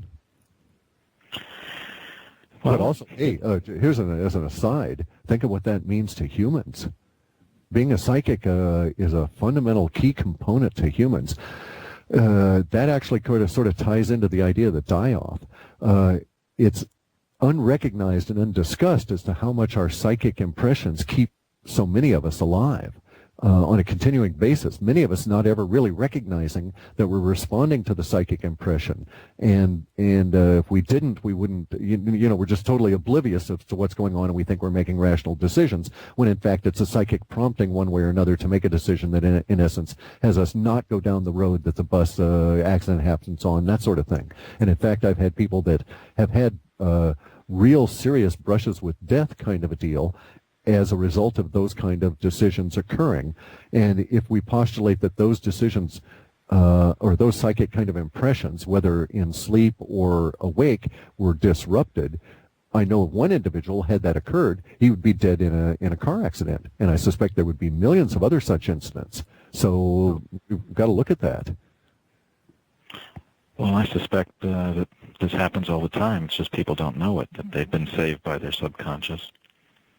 Yeah, the terrible story about, what's his name, Casey, the psychic of last century, and when he was in his early years and he was working through all of his psychic stuff, he goes, and I think he was in Chicago, and he's going to get on an elevator, and his psychic impression, the elevator door opens up and he can't see a single aura on any of the individuals there, so he decides not to get on the elevator, and it goes and plunges and they all die.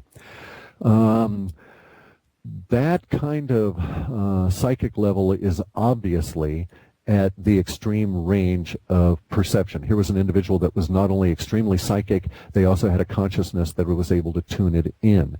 And most of us are probably in the big gray lump in the middle where we got psychic impression. We think maybe we get a handle on it sometimes, but we're just so unschooled at it and so untrained that we're just not really sure as to what's happening. But we do respond effectively most times at a subconscious level. If that disappears, I would suggest that we're in a real world of hurt. There's going to be lots of accidents and maybe a big giant WTF hitting the media if such a thing were to occur, because we would have no way to explain it. Now, as an aside, a different subject entirely, and I don't really want to divert too much, there is a creeping suspicion in the more official side of the Russian parapsychology movement, that is to say people that actually have jobs working in that area for their government, that there will be some form of a consciousness event in 2012. And they are thinking it'll probably happen earlier in the year than later. And they're saying that it could be there's some people that are tying it to the sun, but the speculation is wild as to what it's likely to be. But they're of the opinion it'll be disruptive. And they are actually the reason that this came up was that I ran across some of the literature because these people were part of the supporting cadre that was petitioning the Russian government to shut down the nuke plant. In the sense that nuke plant operators having a consciousness experience, good, bad, or indifferent, as long as it's atypical, would not necessarily want to be trusted to run the plant. Well, that's something to chew over. Okay, well, thanks, Cliff. The next question is from Lua. Oh, thank you. Cliff, on the data gap, besides the Webbot predictions of a drop in data down to 1% of that previously forecast, we also have psychics who cannot see past the wall that appears sometime during 2012, and remote viewers, none of whom can analyze any events later than 2012. The Webbot seems to have the most precise timing, with its date of March of 2012 running through May of 2013 and then dropping all data off at that point.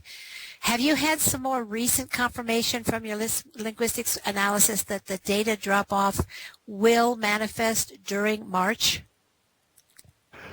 We've had, this is going to have to be a two-part answer. Okay. The first part is that, yes, we've had some more data that confirms March. The second part is that it is not a single day in March or anything like that. It's a process. So the data does continue to drop off in March and go into release language that is unabated. There is a transition period down to its lowest level. That transition period would take us from March to June to reach the lowest level that is thereafter, if you will, our downward plateau. Oh, June of 2012? Correct. So it's starting down in March, and it continues to go down, and then it's at 1% from June on. No. The 1% issue is separate from the release language. Okay, let me see if I can explain this. The 1% issue relates to the amount of data that was able to get through the immediacy filters. So here's how I have to explain this. It's going to be really tough, okay? We're gonna create a metaphor here. We're gonna structure a little image, and we're going to pay some attention to the image itself, and we're also going to pay some attention to what happens within the image I'm going to present, so that I can sort of give you an idea of what actually occurs from the model space viewpoint. Okay. If we imagine ourselves as vibrations of energy that are not solid, and we know this, then we're not going to worry about being hit in the face by a baseball if it were thrown, because it was also a vibrational thing of energy. So we're standing here and we're vibrational energy masses, and we're going to look at the universe the way we see model space here when we process through it. Now, universe is going to throw a baseball, and it's going to smack us right in the face with the baseball, and we'll say that the smacking us in the face with the baseball we'll consider to be our contact with the future. So when the baseball hits us in the face, that's the point at which the future materializes within our consciousness. Now, the baseball itself is not a hard, regular kind of a baseball with a cloth over a string and stuff. It is, in fact, a baseball made up of words that are all strung together with no spaces between them, that are all twisted together, starting from a little string until you have a mass the size of a baseball with some weight on it. But because there's no skin or anything, we can see the outer words wrapping around the inner words and so on. Now, as that ball is thrown at us very fast, as the future is rushing towards us, it, like a comet, to a certain extent, trails behind some level of linguistics. Some of the words in the baseball get trailed behind. But the other words on the baseball, it's turning and twisting and spinning, so the baseball, as it approaches our eyes, is presenting us with all of these words in various different forms.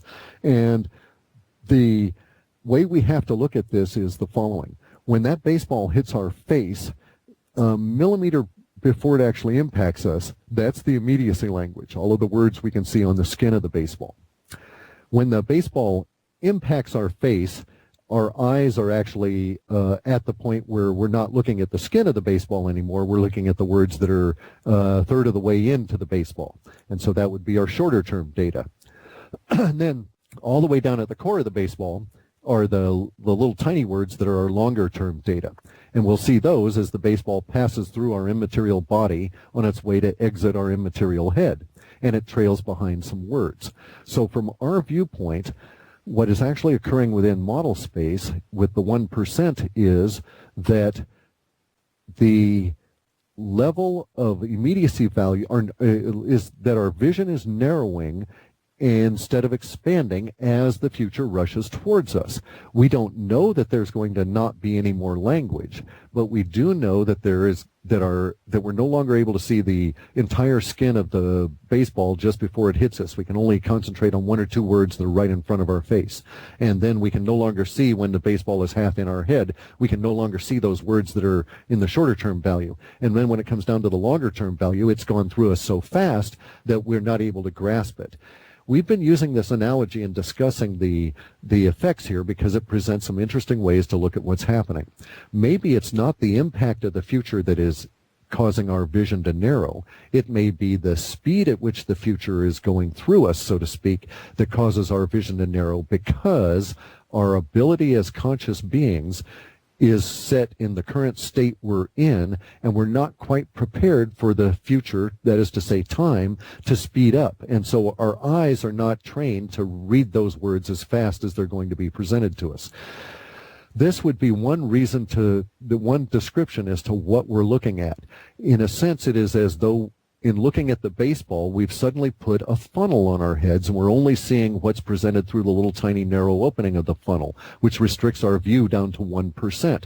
We no longer know if the entire baseball is there. We can't determine. If we turn our head, all we continue to see is 1%. The baseball could have flattened out into a giant pizza as far as we know, and as all we're ever going to see is the 1%. We can no longer determine the shape, really, of what we're looking at. And so when we get into 2013 and beyond, the projections of the data that used to be rather distinctly the core of the baseball are now 1% of a smaller reduced 1% to a shorter term, which are part of a reduced longer term. Now, this could be, as postulated, that we all lose our psychic ability, or it could be that there is indeed a fundamental nature, a change in the nature of reality, and that nature could specifically affect time. And since our brains are not cued to work on a faster set of time, maybe this would account for the sun disease, maybe this would account for the loss of psychicness, or even our ability to interact effectively with the internet. And maybe all this technology will just sit around and rot because we all go into some dodo bird land and never come back as a result of sun kind of stuff. That would present an adequate explanation for why we have a data gap. It would also present an adequate explanation for why we have a 1% that seems to come back. The reason being that in the universe, nothing is ever 100%. If we take an antibiotic and we're going to go like penicillin and we're going to go and try and kill a staph infection, we'll never be able to kill that staph infection 100% with that one treatment of penicillin. Some percentage will always survive and it'll rebuild. And that's why humans are here now. We've been through so many rebuilding episodes because universe favors the disorder and the chaos that life presents. We're life and we just react that way. In regards to the data hard gap itself, such an understanding would also, the 1% flattening out or the shape of the baseball changing or it's coming by us too fast, any of those kind of conditions in the change of the physical reality would also explain the large fall off in the data itself, without really getting into what happens to humans to cause that or interact with it. So is that explanation clear? I think I'm going to have to listen to that about 6 times before I can, but yes, I think it was clear. What does it really mean to have no building tension language for the foreseeable future for 3 years? You ever been to a really big party? I mean, big party where, 200 or 300 kids, giant kegger, people wandering around with all kinds of state of inebriation. Yes, I've been to that kind of party. Okay, then that is release language when you stand there and you're not focusing on any individual conversation, because some of those individual conversations could be indeed building tension. But the overall hubbub, the general cacophony of voices and noise and everything, that's release language. That's party time. Now, you get that same effect with people in a concentration camp just before they're all slaughtered, or people just about realizing that they're about to be nuked by a nuclear bomb, that kind of a deal. So we can't determine release language as to what the cause is, but those are examples of what the release language is. I would hope that we're a smart enough species that when pushed to the brink, because we're basically lazy butts and we don't do anything until we're forced to, that we'll get off our lazy butts, stop these idiots, and go right into perpetual exponential renaissance, which I think of as giant party, where we all agree we're adults now. We grant ourselves the freedom to interact with the universe the way we need to. We get out from underneath these parental institutions in a kind and gentle way because we want to rehabilitate these poor souls and grab all the cool stuff and start going out and inventing our future in a giant party mode, because I sure don't want to live in the alternative. Would the more appropriate question possibly be why there's why we won't have any building tension during that period of time? That's a real good question. If you look at it one way, when we slice our data one way, if we were to take what we call the entrenched elite, which is actually sort of more of a metadata layer because it encompasses the entire powers that be entity, as well as all of their originating sets and the cross links and the termination sets in the other entities. If we take all that data and sort of flop it on its side, the language shift in March, the question may indeed be very appropriately phrased as to what happens to the mindset globally that produces building tension language. Because we can say, well, what happens to the building tension language? And I prefer to think of it as, well, what has happened to the minds that it is no longer putting that building tension language out? And there is some reason to suspect that something positive may occur, because we can think of the powers that be entity, the entrenched elite, as being the primary purveyors of building tension language. They're the ones that create the conditions in which building tension language exists, and they promote it through their media, and they're always attempting to shove us into building tension language. They don't like release language. The media uses it continually, and when we get a big release language episode, you'll see the media's in there harping on it as much as they can, but they do it in a spin doctor way, and every time they do it, they always introduce more language that is building tension until they get all the language back to building tension, or attempting to. They're actually attempting to steer emotion with their spin doctors.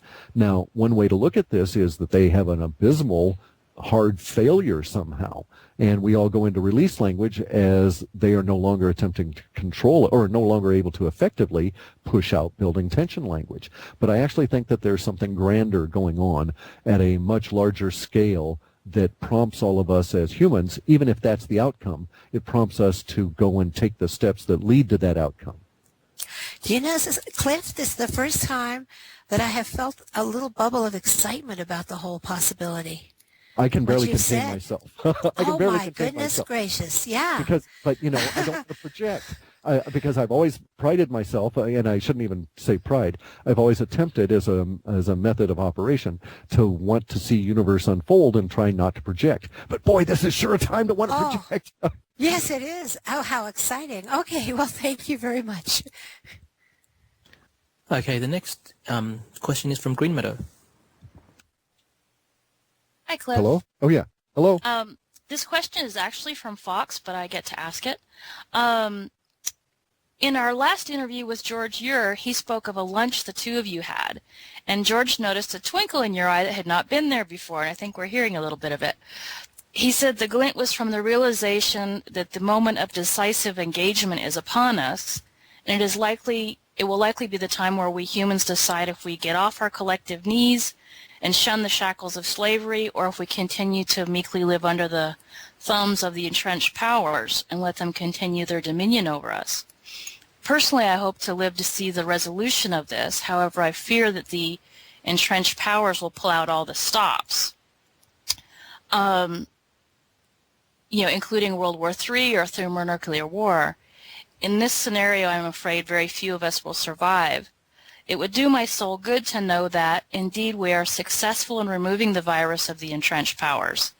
This is most likely going to be a long, drawn-out event, and could be why we can't see into the data gap. So my question is, whether in the chatter you see on the far side of the gap, does it indicate that we are successful in our engagement, or do we fail, or do we merely reset the human experience so we can try to get it right again?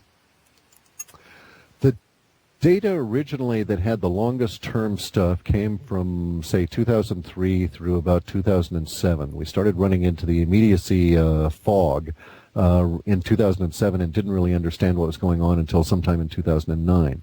So the snapshot we had from 2003 to 2007, I think, was the purest long-term data we ever got. And I was really fascinated with the long-term data and did everything I could to cultivate that view. So, and a lot of it has turned out to be very prescient, because some of the data in 2003 long-term was focused on 2011 and actually was extremely prescient, because it was talking about the birds falling out of the sky and all of the kind of things that happened and that should not have been able to be foreseen that far out. And so I like that data set. And basically, this is a little bit of humanism here. On a very personal level, this speaker, that is me, this body, gets an emotional response to some data sets over time, because they turned out to be so good, so to speak. It's like finding a jewel, and you look at it and it's a stone, but you polish it up and you just get an emotional attachment to it, a sentimental attachment. And so I've always liked that particular long-term data set that emerged from 2003 to 2007, because it did present a successful viewpoint. And it said basically it had data going out as far as 2041. Of course, necessarily virtually no detail, just extremely broad brush, and even hardly any paint sticking on the brush to give us a hint. But the hints that we had were very hopeful. there's going to be some crisis that affects the United States, assuming we get through this 2020 period. What we will think of as continental United States, the North American continent probably is a better way to look at it, is going to face some kind of a crisis along with the rest of the planet around 2030. And I think that perhaps the humans that will exist at the time on this continent will, maybe in my way of thinking, that'll perhaps be the best humans ever because of the way that they respond. And I'm not going to characterize it any more than that, but that data set in 2003 to 2007 that had this long-term data showed a period of struggle. And the reason I have the twinkle is that we are right at the door of the struggle. We've entered the dojo, the mat's been swept, we've taken our claws and we've wiped the mat down, we've used the hydrogen peroxide, we've cleaned up all the blood from the old fight, everybody's taken their position beside the mat, we've all sat down in seiza, and we're about ready to, we're doing our breathing exercises and getting our bodies all tuned because we're going to get up and start demonstrating our arts here really quick. I think within probably less than 30 days, many of us will be called upon to demonstrate our arts as we go forward, and all of us will feel this by March. The long-term data sets themselves that are effective now, that were shown from 2003 to 2007, have been some of the best sets we ever had for sheer number of forecast linguistics showing up. So I have no reason to doubt at this stage that we will be successful as a group in coming through the challenges of these next few years. The challenges extend to 2020 insofar as the social order was concerned and the local environment, which is to say planet Earth. It started calming down in our data around 2021 through 2025. And it was noticeable in the language that after 2025, a lot of the earth changes kind of language that we have now, that we're even taking as routine, words about volcanoes, earthquakes, and so on, really dropped out of the picture after 2025. So it's as though we really settled down by then. And then there was one major crisis in 2030 that related to the planet as a whole, but it was a brief period of time, and whatever it is can be addressed by human action. So I take that as a positive. So to answer your question, and to provide an element of certainty of hope, if not outcome, the language and the long-term data set that was our most accurate ever, that gave us some of the spectacular hits on the aside, the immediacy sets of those data provided us with the 3-week warning on the Northeast power outage and some of our other greater hits. That data set says we come through this. And it says that even some of the powers that be come through it, although in a much changed fashion. We are able to basically integrate some of the Inquisitor class, the greed-obsessed humans, back into being regular folk. That's awesome to hear. That's very I wish I had enough details to be able to provide a better picture. But when we hit the immediacy wall, I was actually looking towards tuning that data set from 2007 into 2011 towards getting the far look, we called it, for a long time, because I wanted to go out 100 years. That was my goal. I just had this idea that we could actually 120 to do a Saclorum. But the immediacy wall hit us, and all of that went to hell. So maybe if I'd been more focused earlier, I could have gotten it. I just don't know. But still, though, there's positive there, and we are at that point where we're going to start demonstrating our art. So it's big key forward time. It's full-time commitment now. There's no need to hold back. Basically, we are all dead individuals. We will all someday wake up to discover ourselves dead. So if there's a better time to do it, I'd sure like to know when. I'm ready. Same here. It's onegashimasu. With respect, let us begin. Yeah. Awesome. Thank you. Thanks, Green Meadow. I'm ready too. The next question in the topic of war is Rusky. Hi, Cliff. Hello. Wow.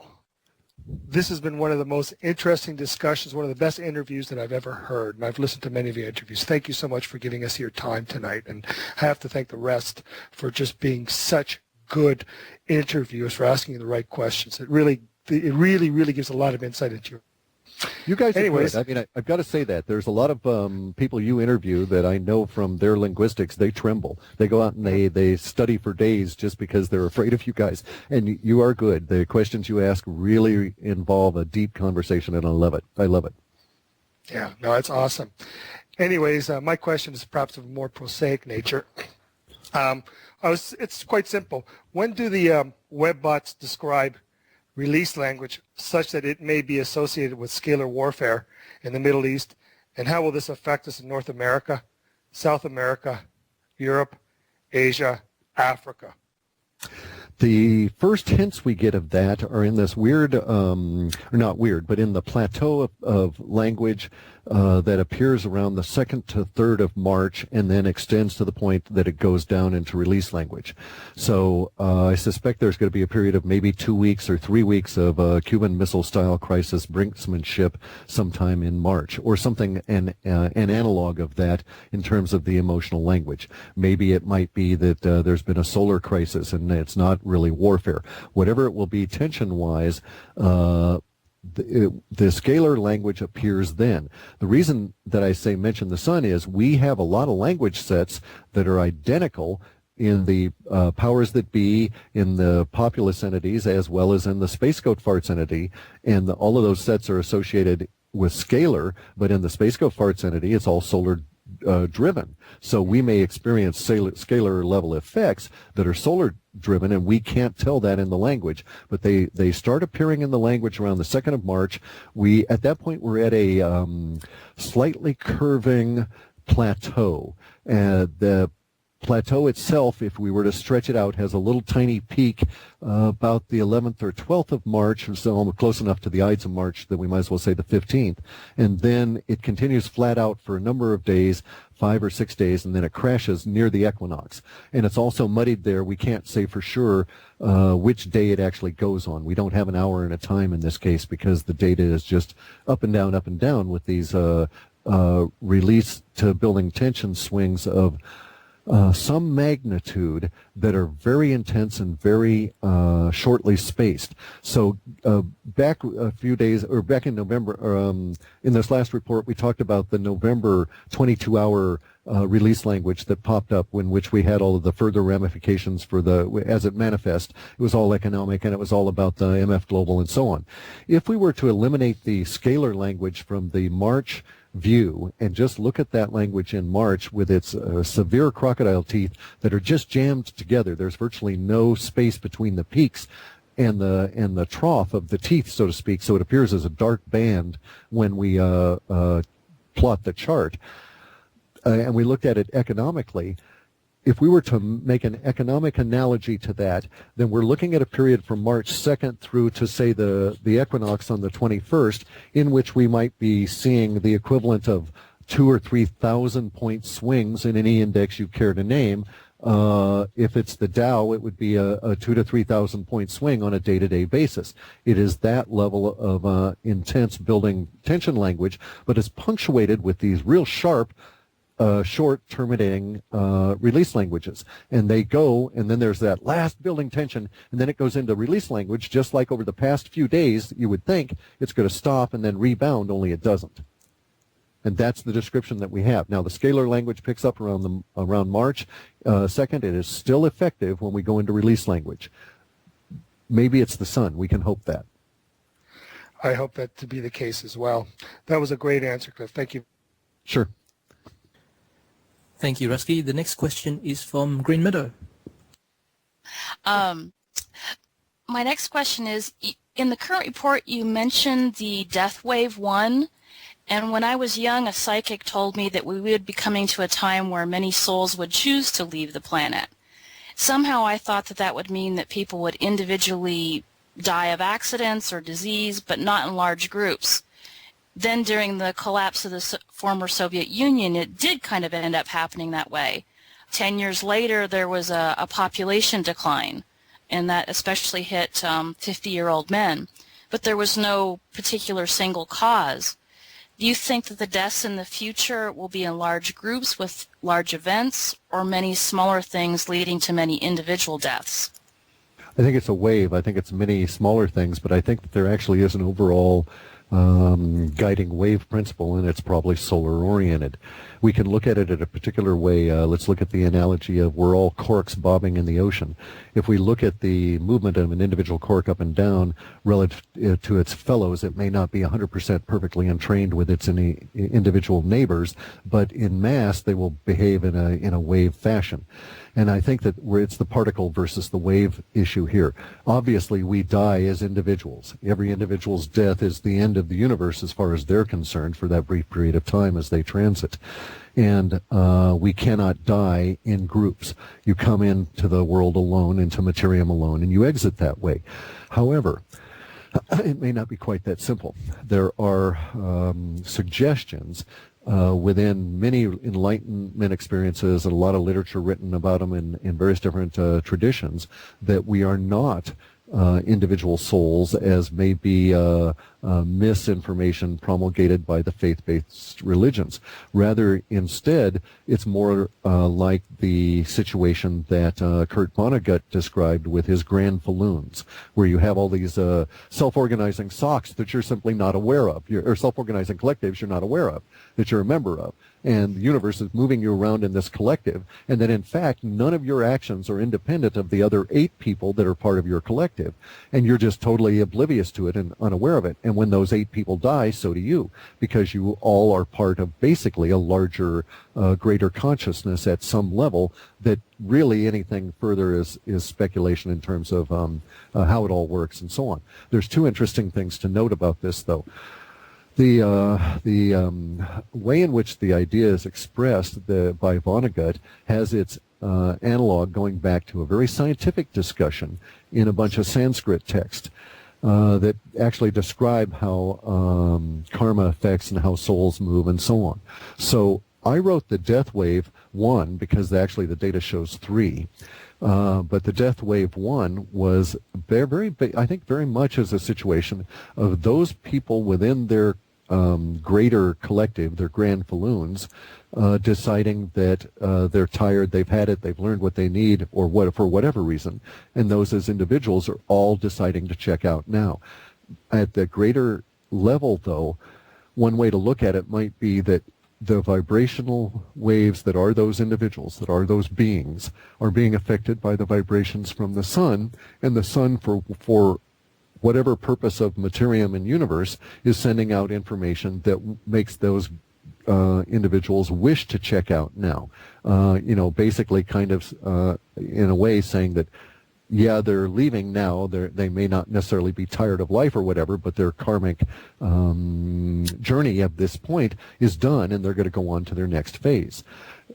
I'm of the opinion, and can argue very effectively, that anybody's idea that death is anything other than a transition is wrong, and that you can argue it just on the energy can't be destroyed basis. No atom or electron is ever destroyed in operating any electrical device, and it doesn't work that way. And all of our mathematics that says it does are entirely Heaviside's alterations of Maxwell's equations, and they're done to obscure the real nature of reality. So, I think that Death Wave 1 is a bunch of individuals. It's going to be particularly effective for Japan, but you can imagine that it's also part of the Japanese experience at the moment, because radiation affects you at a key level. Energy is greater than electromagnetism. The energy that manifests, that the Roman or the Latin language calls anime, that the Chinese call chi, that the Hindus call prana, that the Japanese called ki, that we call life force, that energy is at its core an energetic vibration. If that vibration is disturbed, your experience of that ki force will be disturbed. And so many people have had experiences in their life when they've had low-key energy, and they have felt themselves not necessarily on the verge of a heart attack or anything, but on the verge of death from merely being drugged down in their key energy. And this could happen, say, as the result of a long illness, tuberculosis or something, from which you can recover. But if your key energy can't recover, you don't, because it is truly your life energy. Well, radiation affects your key energy, and further, it affects you as a combined mass of energy in your ability to absorb and deal with the key energy that you need to take in every day.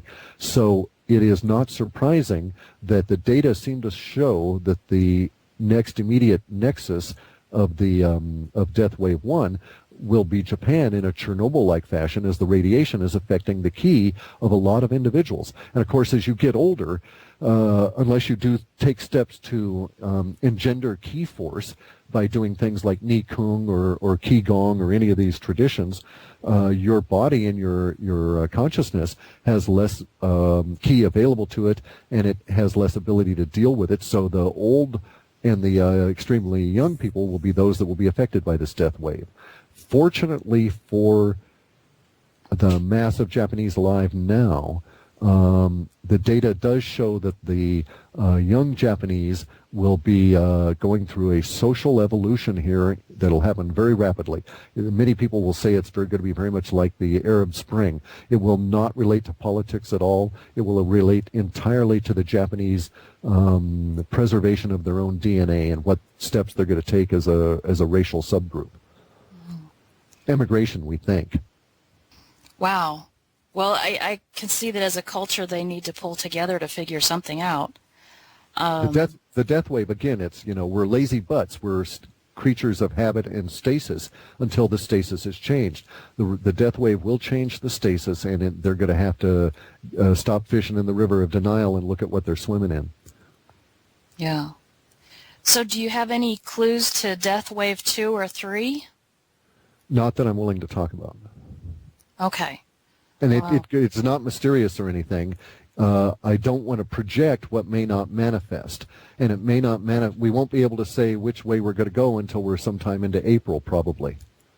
Okay. If we go a particular way, Death Wave 2 and 3 are going to be natural outcomes and may indeed even be simply the, we missed that, dodge that nuclear war kind of language showing up, rather than an actual event discussion. I swear, when I talk to you, there's so many times it's like, okay, cross my fingers. Well, okay, and we're at that point now where we don't want to cross our fingers anymore. We want to do our finger stretching exercises, and we want to get our ki all ready, because truly we are at a point of commitment. If you are not taking action to thwart the powers that be in February and March of this year, there may not be a point to it in April or May. It's going to come to that. Now, in our way of thinking, and it's okay to talk about it now, the huge debacle that will be the ongoing building tension language relative to the economy starting now, that was ongoing at the moment, will drive many, many, many people to make that appropriate decision that are not even contemplating it at this stage, that are not even aware they have yet to make that they're within even the context of making that decision of going out and being active against the entrenched elite. And I don't want to say much more than that, other than that wave is part of our immediate future. It leads up to that March 2nd time period. And it's going to be real interesting times, really fantastic times. So when universe moves, you march, huh? That's pretty much it. When universe shows that a clearer, basically, Morihei Ueshiba in Aikido really has it right. He's quite correct. And it sounds really stupid and cartoon fashion and, Karate Kid kind of stuff to say it, but I have demonstrable evidence that it's true. And that is that when a being, it doesn't have to be a human, but when a being is aligned with the needs of universe, that is to say, has found its niche within the energetic pattern of universe, they cannot be defeated in their if they're harmonizing with the way that universe wants them to go. Because in order to do that, you've got to shift the whole of universe. You've got to bust that harmonization and change universe in order for that outcome not to be realized. You'd have to have had personal experience of it in the moment of dynamic action to see how it really plays out. But the ability to grasp that harmonization is more than simply words, that at an energetic level, it is a vibration. Let me put it to you this way.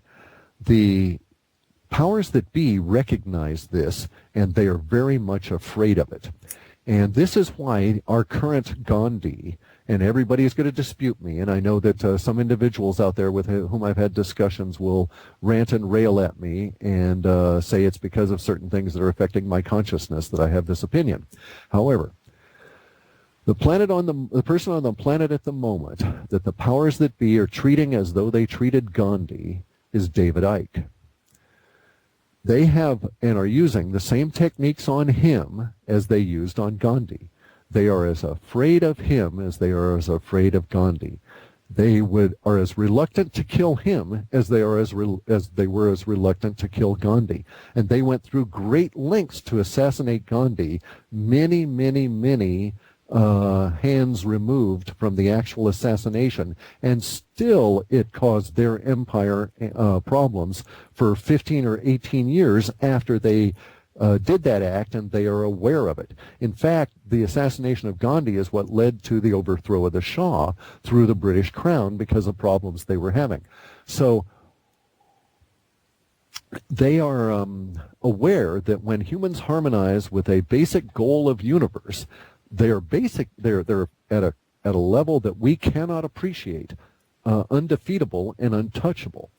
It's a real chore to be so harmonious, and universe puts you through huge amounts of struggle to get there, as I have personally witnessed, because I'm nowhere near as harmonious as Ike is relative to what universe wants done, but I'm close. I've gotten through my levels of struggle to reach my appreciation of harmony. This does not mean that individuals that are harmonious with universe are good in and of themselves, or that their methods or motives are good, merely that universe wants them to do what they're doing at that moment. And this is the same kind of thing that we have to acknowledge occurs on the other side. So the powers that be work their butts off for probably the better part of 30 years to engineer that a certain individual by the name of Adolf would rise to the chancellery of Germany at a particular time, because they were attempting to get an individual to harmonize with universe. Didn't quite work, and so he wasn't as harmonious as they thought. They thought they were on top of a particular trend, and they were riding a wave. They misjudged it. The wave crested and broke, and they came crashing down, although they were not defeated, and they try it again, and so on. They are afraid of the rise of the mule in the Asimov language, the David Icke and the Gandhi, the individual that is able to harmonize for reasons that they are not able to understand. Either the individual that's doing the harmonizing usually isn't necessarily aware of what they're doing, but also the powers that be don't know why such individuals arise, and they're very much sketched out by it. Interesting bit of diversion. There's the Hindu religion has an offshoot with the Jain religion, and both of these religions are not really given to prophecy, but the ones they have are really interesting. And the Jain have this offshoot, this particular fellow that was a companion of one of their enlightened beings who wrote down some of the things the enlightened beings said. And we can take it as prophecy, if you will. And the Jain description that I read years ago was about the end of the Kali Yuga. And what it said was that for each and every aspect of universe, there would be 9 individuals that would arise. And there's 66,000 aspects of universe, so that's what, 594,000 individuals would arise that would be the expressors of these aspects. And of the 9 individuals for each aspect, 8 of them would perish during the Kali Yuga, and one of those individuals would be the carryover to take the rest of the planet, if you will, into the next age, and to be the seed. So the 9 is reduced by 8 to 1. Now, there's a whole lot of 9-8-1 issues there relative to sacred geometry and numbers and so on, and you can make the claim that the whole myth was merely to encode these numbers and their relationship.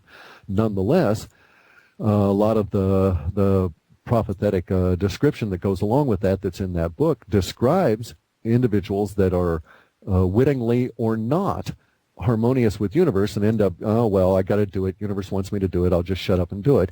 And, I'm going to end up having to be a big fool, and everybody's going to laugh at me, and, maybe I'll be vilified or whatever, but this is just the chore the universe has presented us with.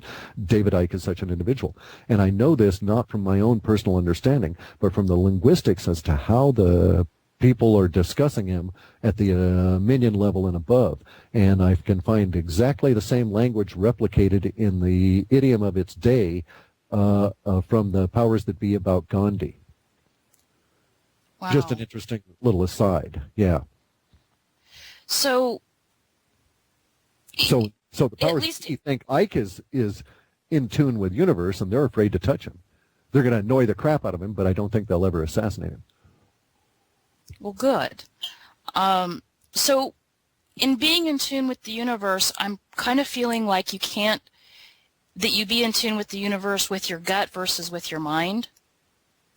There's no difference. Let's recognize that we have brain cells around our gut, around our intestines. We have as much neural mass around our intestines as we do in the thinking cortex of our brain. It is literally your second brain. Your intuition resides down there. It thinks in a different way, but it is your mind. Okay, because I heard David Icke say that he had tremendous freedom once he stopped caring what anyone thought about him. I have also reached that stage through a similar set of suffering that I encountered in my youth. Yeah. Yeah.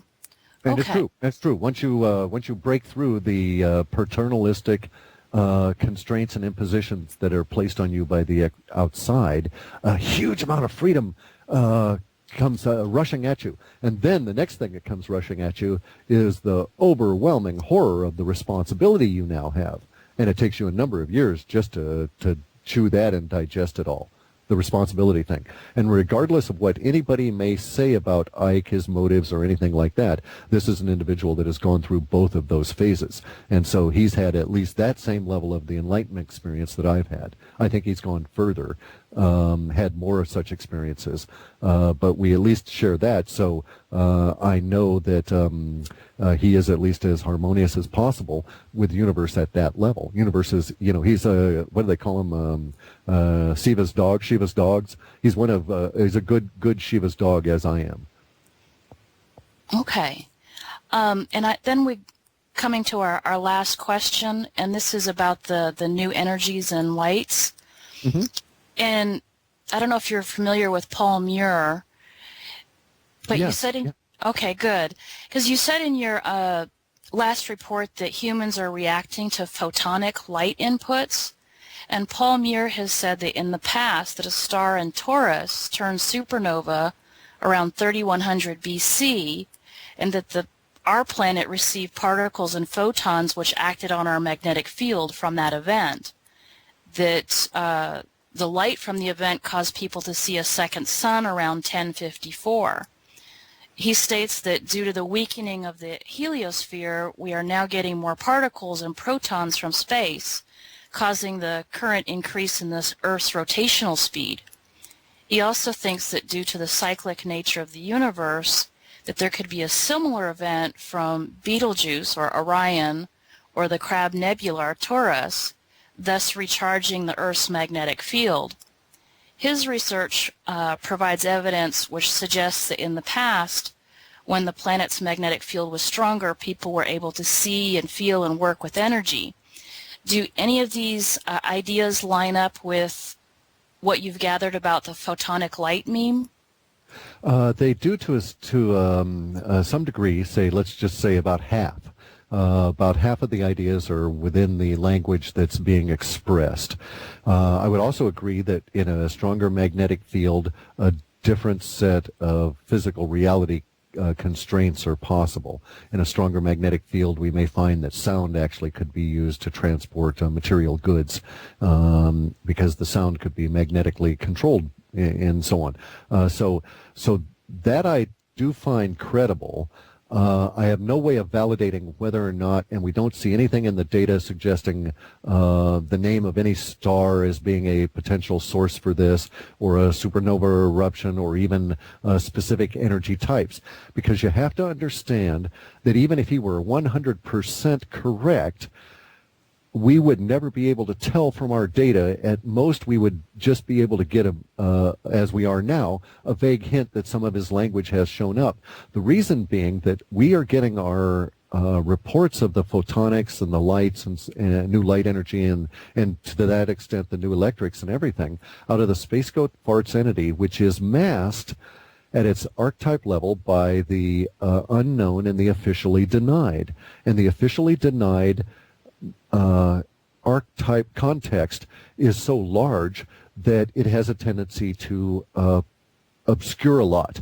Now, you have to understand that within our data set. When I see in model space, I go to the Spacescope Farts entity, and I've got it shaded in shades of green at the moment.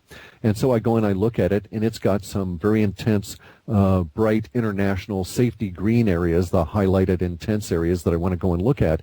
Some of these areas are pitted. They have little holes in them that when you look at the actual data, and those holes are really filled with the word unknown. And it is a method that we have devised for those words we have yet to invent or appropriately categorize. And it basically allows the data to present us with an unknown set of contexts and some detail from which we could theoretically deduce some nature of the context and then make an interpretation from. So Paul may be 100% correct, but I would never get enough data to validate any of the details. At best, I'm going to get, as I've got now, these vague suggestions that somehow light is going to be interacting with humans and causing us to noticeably react with it. And it may be some humans, it may be all humans. We can't even tell that. So that's unfortunately the best I can do. If it were in some other entity, we might have a whole lot more data. It's just that we actually built the Spacescope Farts entity around the idea of the unknown and the officially denied. Now, let me be real clear about this as well, though, and state that the photonics thing has more officially denied contexts than it does unknown. And I use that as a personal tell, if you will, that there's a lot of black ops kind of secret civilization stuff going on within this, simply because in the past that has proved to be a reasonable supposition. So does that mean that photonics is unknown energies from space, or it's scalar weapon stuff?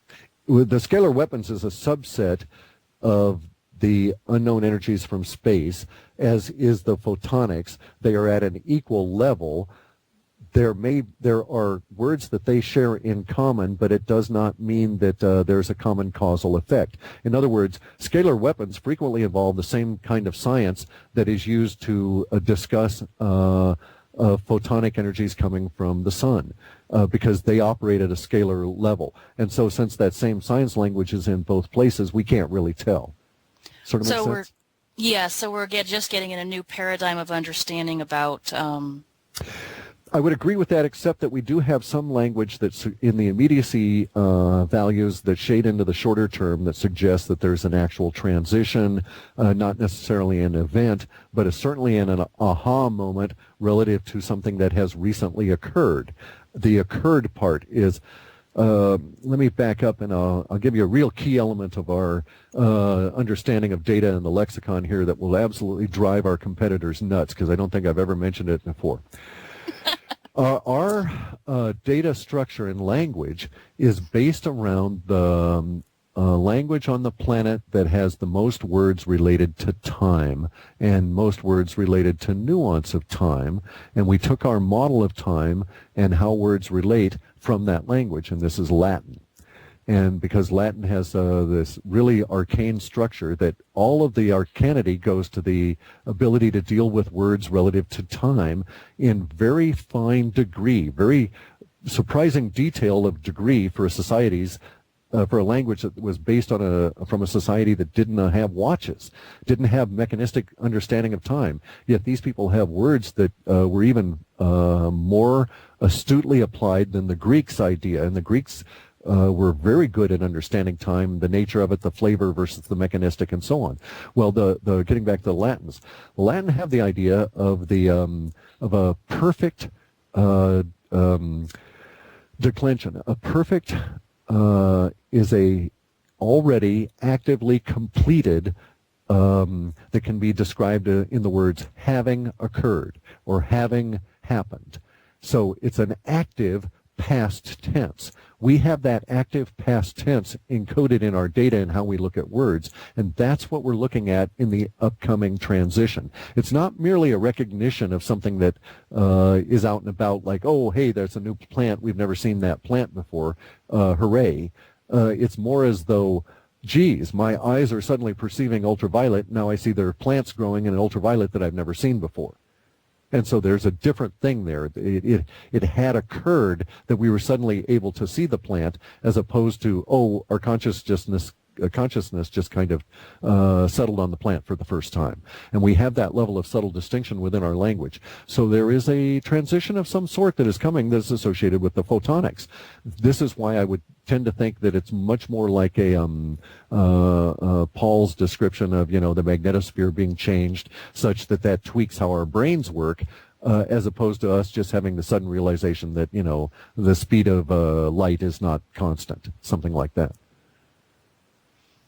Wow, thank you. I'm always more intrigued with the universe after talking to you.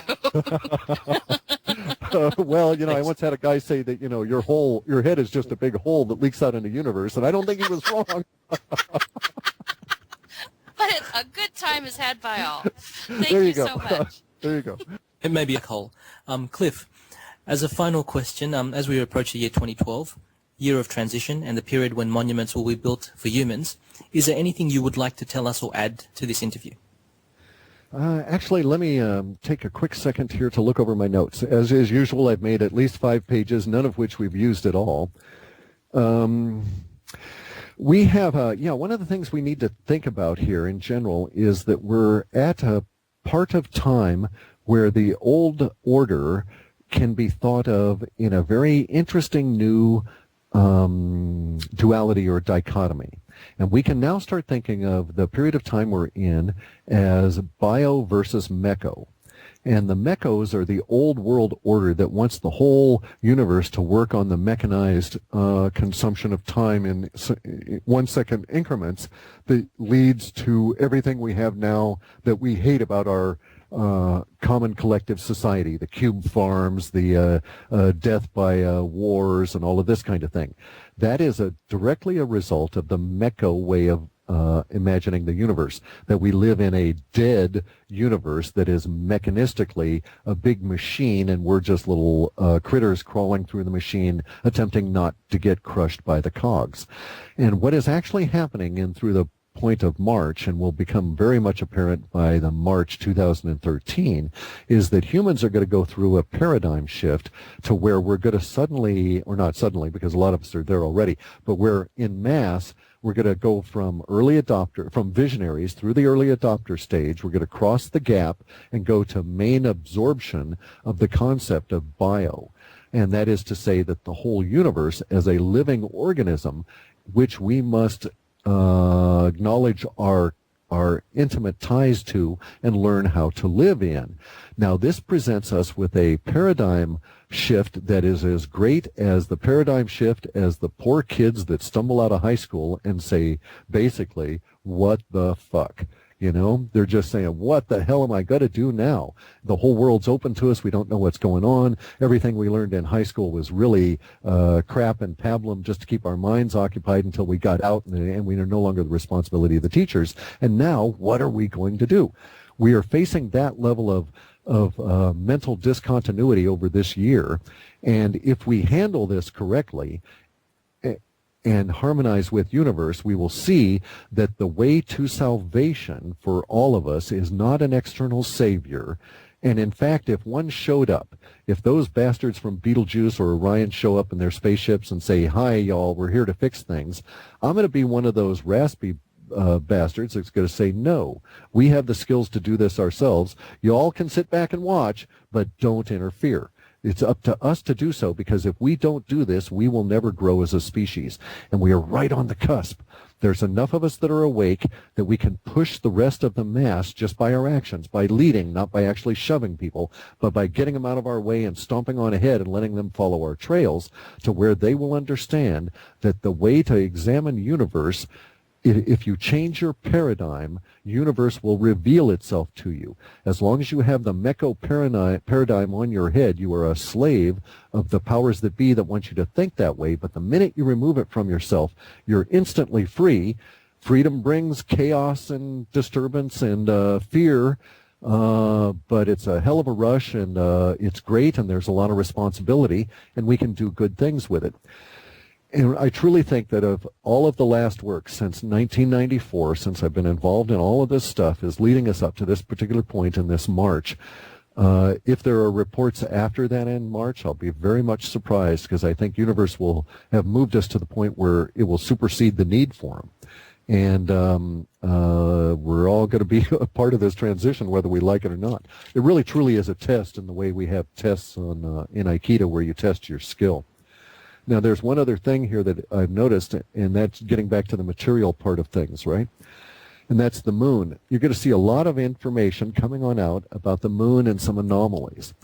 And it has to do not with what will be offered as the reason for the anomalies of the moon, but it has to do with the fact that the moon never really orbits the Earth as we think about it, and in fact is scribing a spiral in the sky behind us, and its use of our planet as dragging it along needs a periodic reset, just as we have a solar disturbances at the moment, a periodic reset of the sun.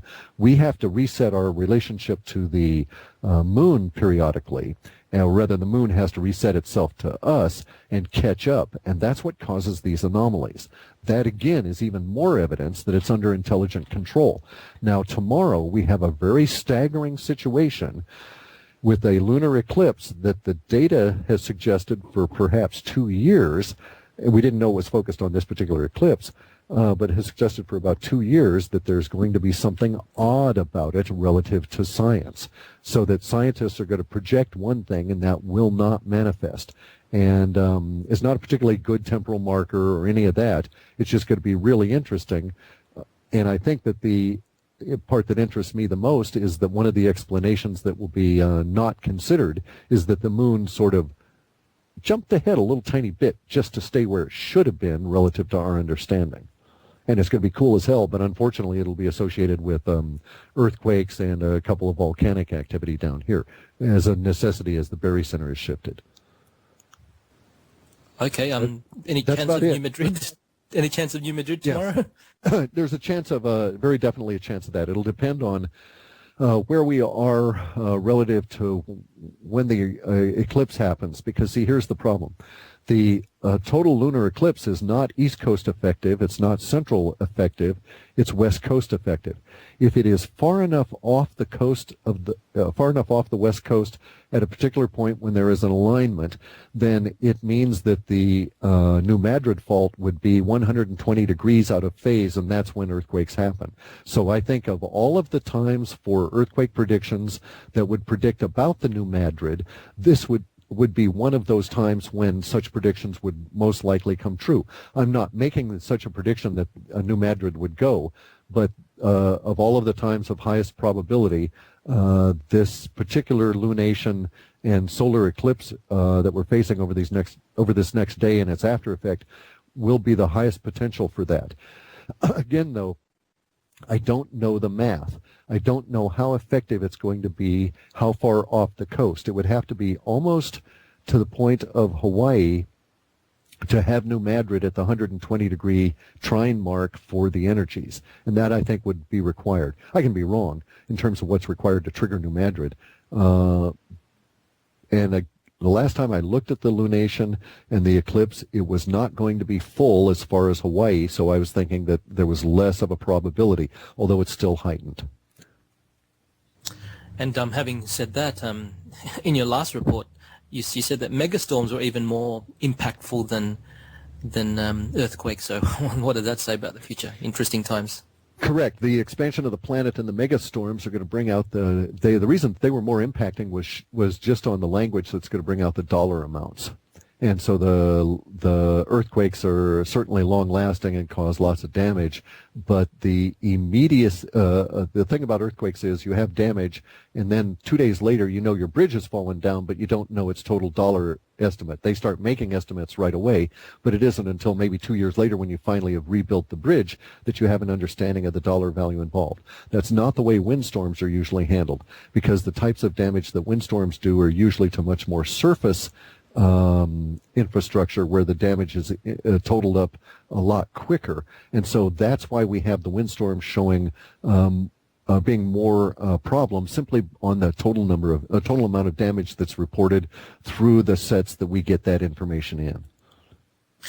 Anything else you wanted to add, Cliff? Especially in our first Time Monk Radio Network interview, you mentioned that you brought out an alert that you saw Linguistic showing that the powers that be were looking at moving into their hidey holes.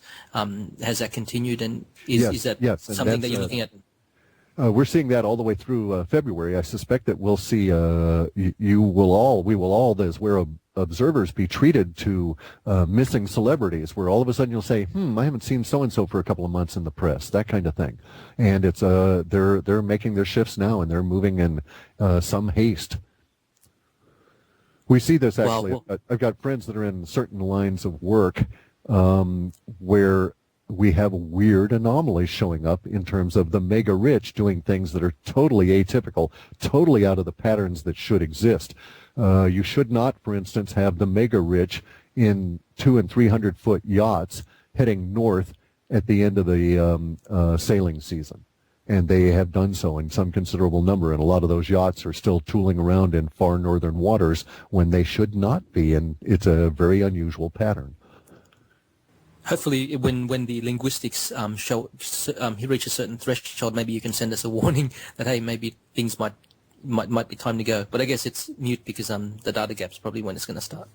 I believe so, and we're going to turn the servers on for a specific calibrated part of a run. We'll be doing that about the 15th of January. If anything pops, I'll be sure and put something on my site, but I don't suspect to be because I'm doing this other work ahead of time, or in January, I'm not going to be producing any more reports until February likely. But should something pop up, I would let people know. But I'm also of the opinion that and the data has always shown that was the case, that the powers that be in the underground bases and so forth, it's a sense of safety and not a reality.